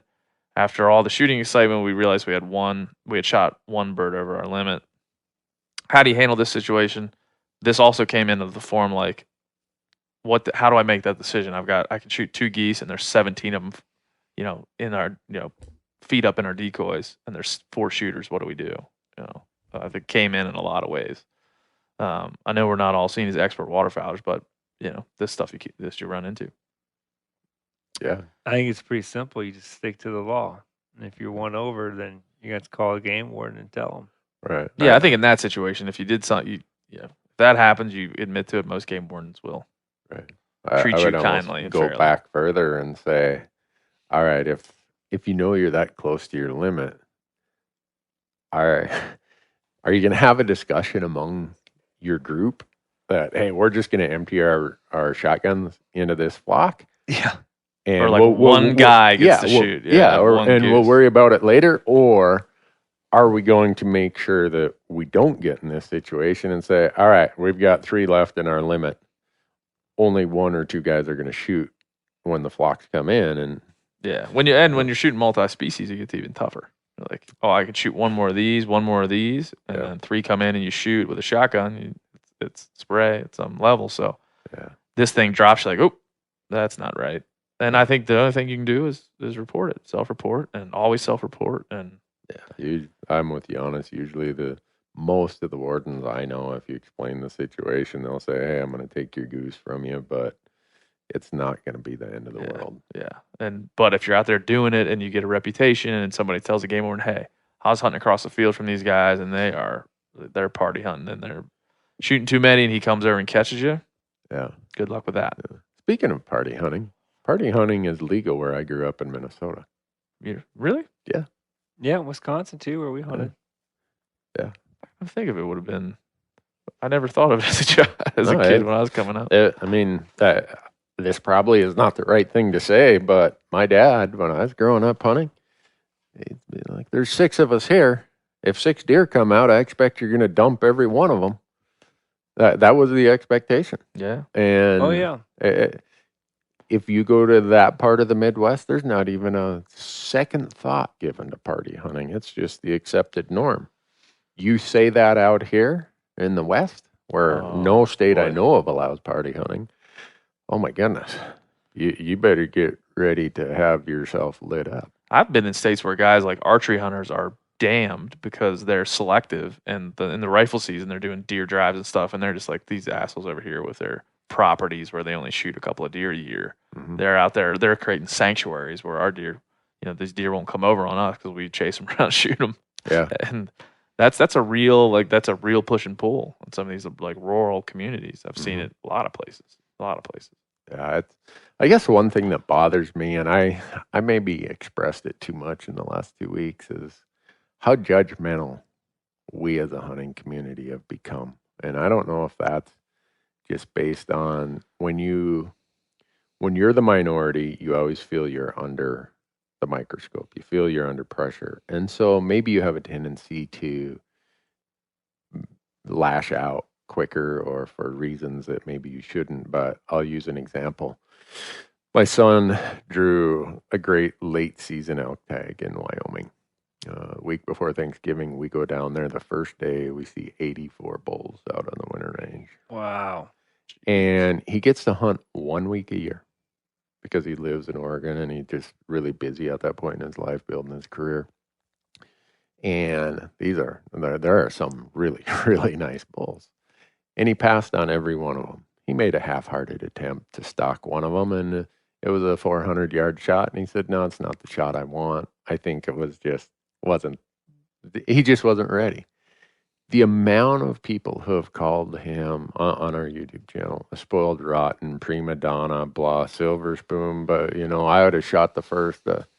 And so then the next day, he ends up shooting a bull, a really nice bull. And at the time he shoots it, we're sitting there, and I'm like the 2-year-old black lab, man. I'm my tail's wagging. I'm hooting and yelling, and he's a very deliberate person, and he takes this very, very seriously.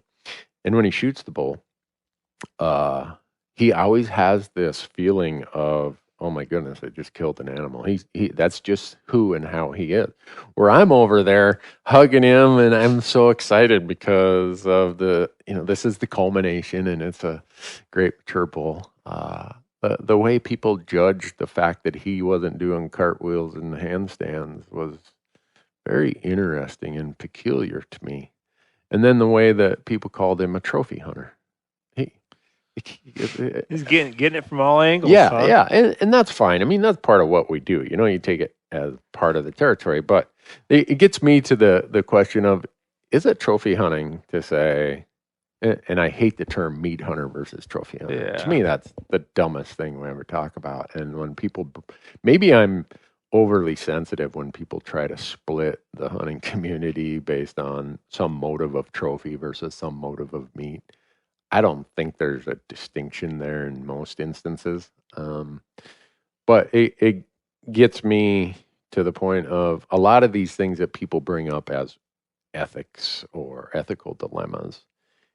Is part of it just we as a community are becoming very judgmental from a distance of what we see or what we hear. And that's just a natural response to how we feel our pastime is under scrutiny. Or is it just inherent in human nature that we judge people? Yeah. And now we have platforms by which we can express those judgments without any context. And I think any behavior someone does, any activity in hunting, be prepared for that scrutiny if you are in a fishbowl. Yeah, and I think we put ourselves, the three of us in this room and a lot of folks that we hang out with, put ourselves out there to and then generally you're doing it, and you are doing it for good reasons. Like you want to express ideas, you want to have an exchange, you put yourself out there to express what you feel is important and trying to positively impact folks.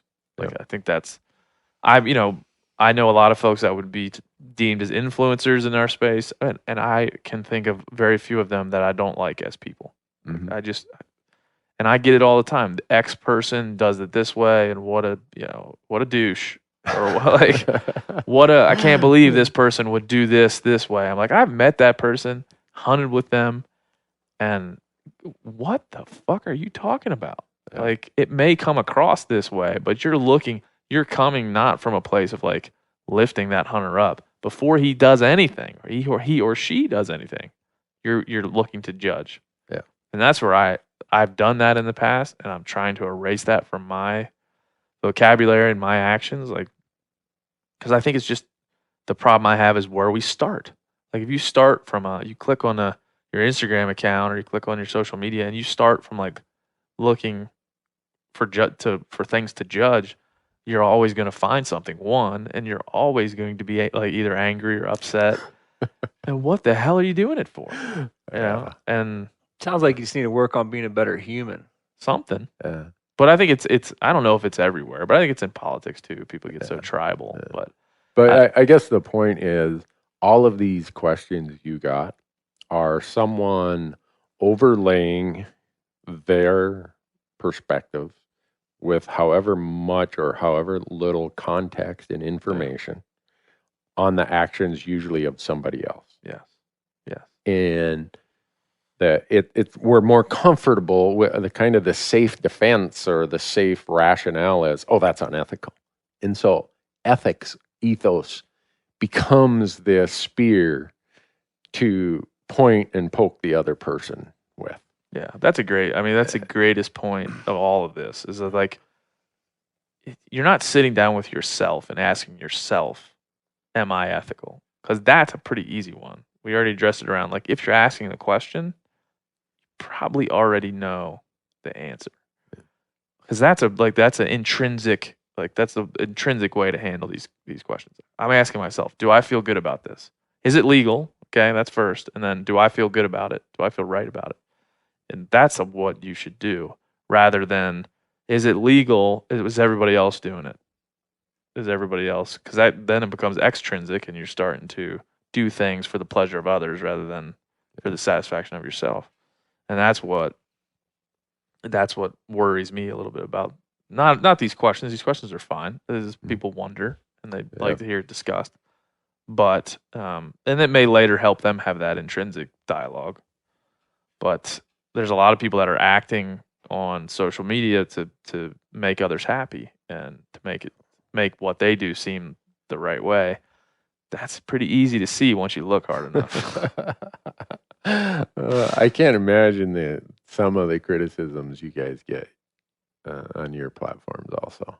And there's got to be times where it's, Is it ever tiresome to you, Yanni? Like, you're close to it. Like, is there ever a point where I feel like mine's pretty healthy? I think yours is probably pretty healthy too. I mean, I would say the criticisms are kind of far and few between, really. Yeah. Yeah. So when they do come in, if it's a worthy criticism, we address it. Yeah. But if it's someone that's just, blowing hot air, man, then just like life's too short. Right. Yeah. I got somebody that commented on my stuff. Get out of Montana. Like, that's a fair criticism. Yeah. You bastard! Go back to California. I'm like, what? Yeah, Stuff like that. You're like, oh wow, okay. Well, you know what? He's probably been here 3 years, so he's he's native already. He's clearly bought in. yeah. We're humans. We're gonna have emotions and feelings based on what our life experiences are, and everyone's gonna have a different way of expressing those. Some won't, or some will do it very articulately, and some are just assholes. Yeah. There are some people, a very small percentage, and like you, Janis, I'm thankful that 99.9% of my audience is just there for the positive experience. But there are some people who wake up with the motto of "I'm not happy till you're not happy." Yeah. And then social media just tends to amplify whatever you are anyway. Yeah. If you're a super positive person and like you wake up, you're like, life's great. Yeah. I love my wife. I love my kids. I love my job. You're probably going on Facebook or Instagram going like, great photo, dude. Yeah. Like if you wake up, you're like, oh my God, another day. Like I'd like to drag somebody down to my level so I feel a little bit better about life. Like that's true. But I think in the hunting industry, just because we all care about it so much, it's like, it bothers them, man. When I see, I haven't had it. I'm sure I will someday, sometime. But I see my friends in the industry getting it. Yeah. And it makes me cringe because I think it starts from a place of judgment. And boy, that's like somebody who's amassed a following or amassed an influence. They've done it for some reason, and normally it's pretty good reason. However it twists and turns in its story, but I think all hunters should just be willing to have the conversation, which I think is great because in your platform, Randy, and on Mediator podcast, and on this one, like those conversations are had all the time. And well, if we aren't having those conversations ourselves, so one day we're going to wake up and the rest of society has had that conversation for us, and we aren't going to like the conclusion they arrive at. That's my feeling. Just look at British Columbia. Yeah. Look at the grizzly bear situation. Right. Like there's arguments on both sides, but somebody didn't get to Vancouver and say like, hey, we're working on this. We're working on it. Yeah. Even in my personal and professional life, I've had criticisms along the way that were really helpful to me, and I think made me a better business person, maybe made me a better husband, made me a better father, hopefully. They may not have been what I wanted to hear at the time, but and then I've also we've all had our share of criticisms where it's like, you know what, thanks, but you're clueless. Appreciate that, but that's not how it. Yeah, as my statement that I learned from my grandma is, you've mistaken me for someone who gives a shit about your opinion. I like your grandma right off. Oh, my grandma had more one-liners. Most of them would not be fit for a podcast. But let's end on this. I think this was probably a little lighter-hearted. Probably not even ethics, but we'll go there anyway. This guy named Mark Coleman, he says, when your wife spots a new piece of gear that you didn't really need, but you did really want, and you bought that piece of gear in stealth mode, is it unethical to nonchalantly say, oh, I've had that for a while?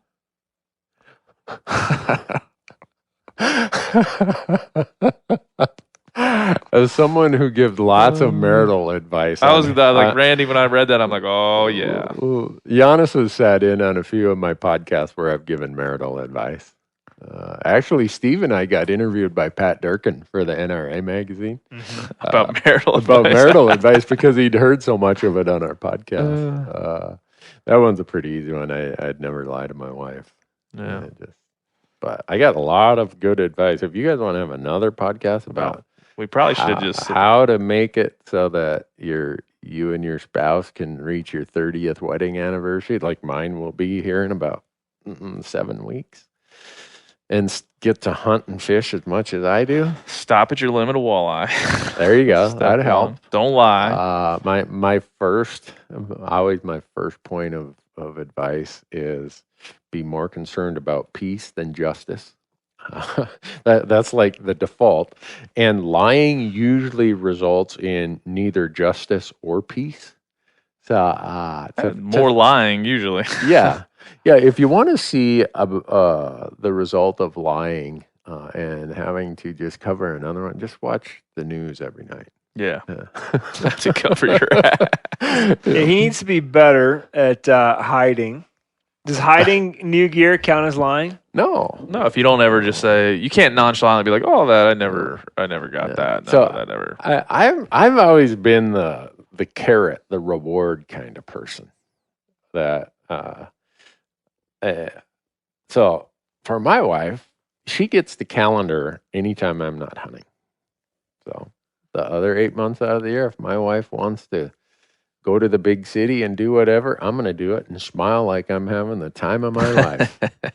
And when we built our new house, she wanted new furnishings. And I looked at that, and this is the typical hunter angler. I'm looking at that thing, you know how many rifles and optics and other stuff? Like four-wheeler. Yeah. And so we came to an agreement, and not everyone's probably going to do this, is that we would take 15% of the budget that the house cost, and she'd get brand new furnishings, and we just treat it as part of the package. But I didn't want to, if there's a $500 charge on the credit card for a new whatever, I don't, I would expect the same accommodation. That's right. Best deal I ever made. Absolutely the best. I just made a very similar, it wasn't a deal in those numbers, but we're building a house, right? I had this dream. It's like, because my wife always says this shit like, she'll say, "It's my dream table." I'm like, what's that mean? A dream? You've been dreaming of a table? Yeah, probably. She'll say like, "Oh, it's a dream curtain." And it's like, that's her way of saying, I really want it. This is what I want. Yeah. Mm-hmm. And so I had this dream similar to have like a third garage where I would build into like a butcher shop. And we had that added onto the build. Like that would happen. And I started thinking getting to the point where, my wife's moving to a place where I'm going to be gone a lot. I'm going to be running off to go hunting. She wanted some better cabinets, some better flooring, some better this, some better that. I'm like, I just said, "Honey, I'm going to be gone a lot. You know this. You're married to me. I'm going to take that money from this third car garage, and I'm going to give it to you to use in whatever way that you want. So that way, when I'm gone during elk season, you can walk on those new floors." And when you think of how benevolent I am. And when you're in your nice kitchen with your half an elk spread out across the countertop butchering, you'll be like, see, told you. I was trying to establish this benevolence, but I don't know if it'll work or not. Well, we have another deal at our house that my wife and her sister go on some vacations, and my wife and I go do our thing too. But the deal is, when she comes back from a vacation, I never look at the bank statement or the credit card and say a word. Yeah. And when I come back from a hunting trip or I do something, a word's never said about what it costs. Now, if I started getting outside the bounds of sanity, or she did, I'm sure we'd have a discussion. But when you think about when this person talks about gear, you think about how many things in life really aren't that important over arguing, and maybe this just comes with age or length of relationship. Those kind of things really aren't worth arguing over. Yeah, they're often expressions of some other perceived unfairness, and it expresses itself. And that new piece of gear you got there, that's problematic. We need to talk about that. Well, there's a former colleague at Yeti, and a buddy of mine. His name's Andy Holland. He was one of the first employees ever at Yeti, and he was their CCO for a long time, or CFO. I'm sorry, for a long time. And he told me one time, he said, "What we do, my wife and I, we have an account that pays all the bills and takes care of all the living, and then each of us has our own account. Each month, we get a certain amount of money that's ours to spend on whatever we want." And neither of us can criticize or even at some point see. That's nice. Randy's pulling out a large sum of cash. So that's Randy. We and Randy got to talk about business opportunities, but Randy has a large money clip of cash that he uses in the same way, I'm assuming. Because that's what Andy told me. He said, she never touches my little kitty, and I don't touch hers, and it's perfect. Yeah. And So, there's no way to. so this big wad of $100 bills, I don't know why I had it in my pocket today, other than I got to be careful leaving it on the counter. My wife will grab some of it, but we each have our own allowance. That's it. The household That's it. budget gives us each an allowance each month of $100, and anything that you can sell, salvage, otherwise convert to money, that's yours. And so my one friend calls it his sock drawer money. Mhm. So this is my. Have you been saving yours for quite a while there? Oh yeah, so when I sell my muskrats or sell my beaver, when I do some trapping, that all goes in, That goes in into there. You're allowed. When I recycle some old stuff that, man, I haven't used that for 12 years. I ought to sell that. When I sell some of my old decoys, I used to collect duck decoys. And every once in a while, someone will say, I've heard you have this. Yeah, I do. I'll pay you. Here you go. Green stuff. So that's how it's solved. I don't know what my wife's equivalent of that is. It's something good. I don't rummage through her purse looking to see how much sock drawer money she has, but so that's smooth the That's waters at our smooth. house also, and That's so. also living life with an accountant.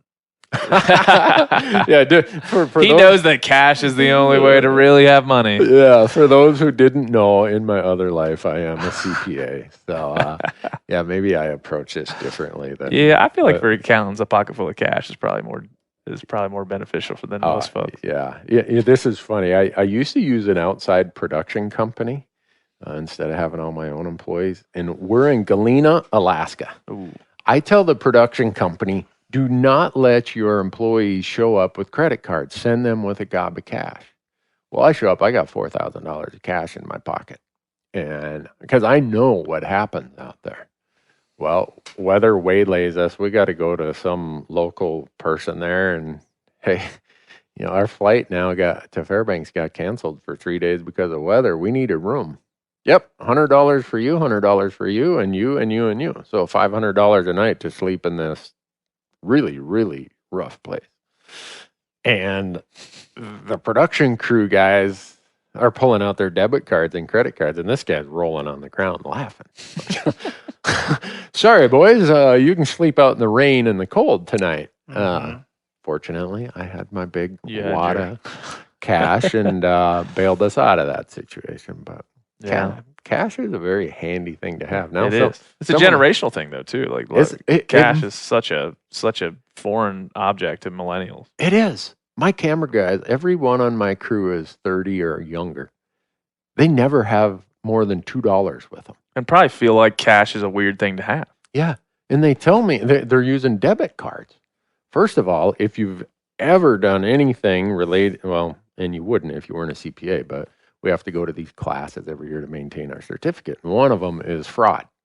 Well, the number one compromised vehicle in the world is a debit card. If you're listening to this, do not use a debit card. Not a credit card.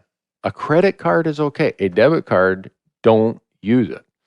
And so my guys are always using debit cards, and I almost threatened to fire them. I'm like, if you don't get rid of that debit card, I think I'm going to have to fire you because I've told you about 10 times now. I'm going to quietly slide mine into the trash can. I would. And ask any banker if they have a debit card. Yeah. No, they all use credit cards. Why? Because they see the amount of fraud and compromise that happens. Well, I know lots of people that have been hacked. And when you think about it, when someone steals and compromises your debit card, they're stealing right out of your bank account. Whereas if they compromise your credit card, they're stealing from the credit card company. Those companies they've got people on staff to go and recover that and prevent that. Right. Good luck recovering your bank account that just got cleaned out. It should be changing lives. None of this other ethical stuff we talked about helped you at all. So anyhow, this is it. To your point, it is a generational thing. It drives me nuts. We'll stop at a place and I'll ask one of the guys, hey, can you run in and grab that? And they don't have any cash with them. So I hand them my credit card now. That's fine. Take care of it. But I would feel, if I leave the house in the morning, there's 3 things I look for. Do I have my phone? Do I have my keys? And do I have my cash? Yeah. I'm in. I want to be paying. I'm going to be rolling around with wads of cash now. Someone's going to see me out in a dark street here and roll me tonight or something. Well, Randy carries guns as well. That's right. There's nothing on this body that's worth dying for. So. Yeah. That's right. I don't leave my house without my guns, my big wads of cash, True. my jewelry, I should have said the other part. my fur coat. Yeah. If you went out in my car right now, I am heavily I'm very able to protect myself. Let's put it that way. All right, I think we got it all figured out, right, Yanni?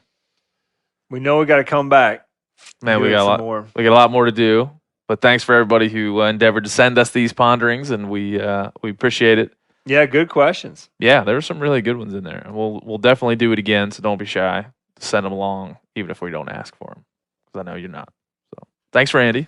Thanks for having me, guys. Really appreciate it. Welcome to Bozeman. Ben, how long you been here? About coming up on 2.5 weeks. Really? It's been a long run. You're an old time. You're almost a homesteader. Oh yeah, here. it's Janis, you've been here what, 5 years now? 4. 4? Oh, you're. Oh, he's an old crotchety. You old could run Montana. for political office now. You've been here long enough. No, 2 weeks in, I'm feeling settled. Okay. I'm feeling settled. As my wife said, when I look at the mountains, I feel good. I'm like, cool. I love you, honey. No, thanks for what you guys produce. Thanks for the content you're doing, and I follow a lot of your stuff. You guys have really good discussions across all your platforms, and I think the value of having platforms in our world, media platforms.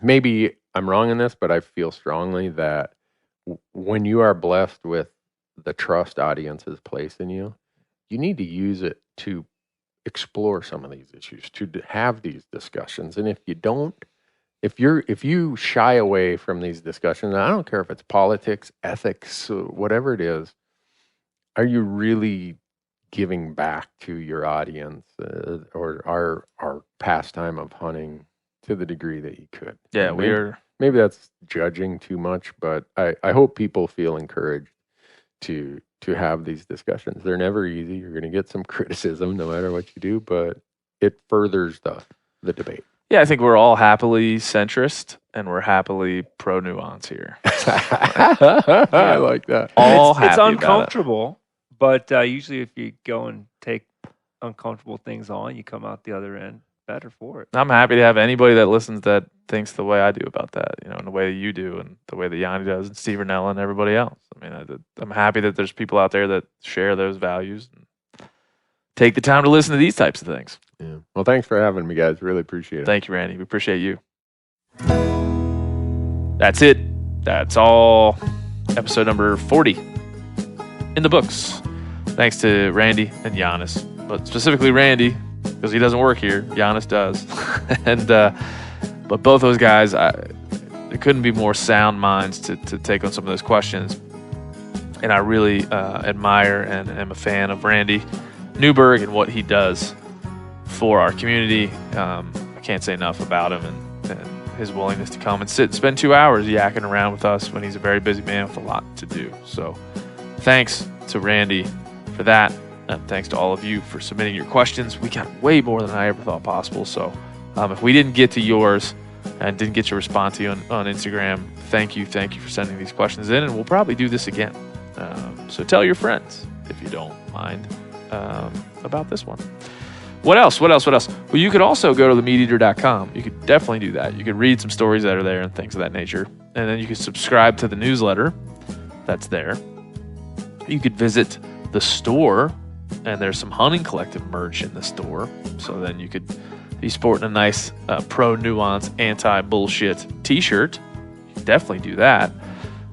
Or you could just get a wonderful hoodie with the Hunting Collective podcast logo on the front. It's pretty cool. It's gray. It's nice. I like it. There's other things you can do. There's Meat Eater apparel. There's Wired to Hunt apparel. There's all kinds of stuff in there that you can go and do at themeateater.com. If there's anything else I'm forgetting, I'll probably get to it next time for episode 41. But until then, thank you. Bye.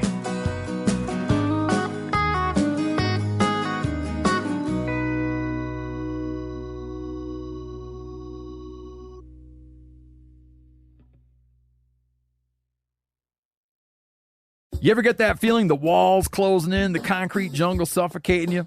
You crave some wide open spaces, the chance to connect with nature, maybe in a spot all your own. Well, head over to land.com. They've got ranches, forests, mountains, streams, you name it. Search by acreage. You can search by location. You can search by the kind of hunting and fishing you're dreaming of. Land.com. It is where the adventure begins. After 3 years of work, our follow-up to the Meat Eater Fish and Game Cookbook is here. It's the Meat Eater Outdoor Cookbook, wild game recipes for the grill, smoker, campfire, and camp stove. Here is your book for everything that's best cooked or eaten outside. From grilling to open fire cooking to Dutch ovens to smokers to barbecue to backpacking meals to how to pull off the perfect fish fry, with pit stops along the way for lessons about Ice Age cooking methods and the best 5 ways to construct a cooking fire you can be proud of. And of course, we're focusing on wild game and fish here with over 100 recipes, including stuffed venison burgers 3 ways, wild duck with ahi verde sauce, a jerky made with cola, a gin and tonic made with fire-charred lemons, and grilled frog legs made with a sticky sweet sauce. This ain't your normal cookbook, so be prepared to be surprised. Get your copy now. For more info, visit themeateater.com or buy it wherever books are sold.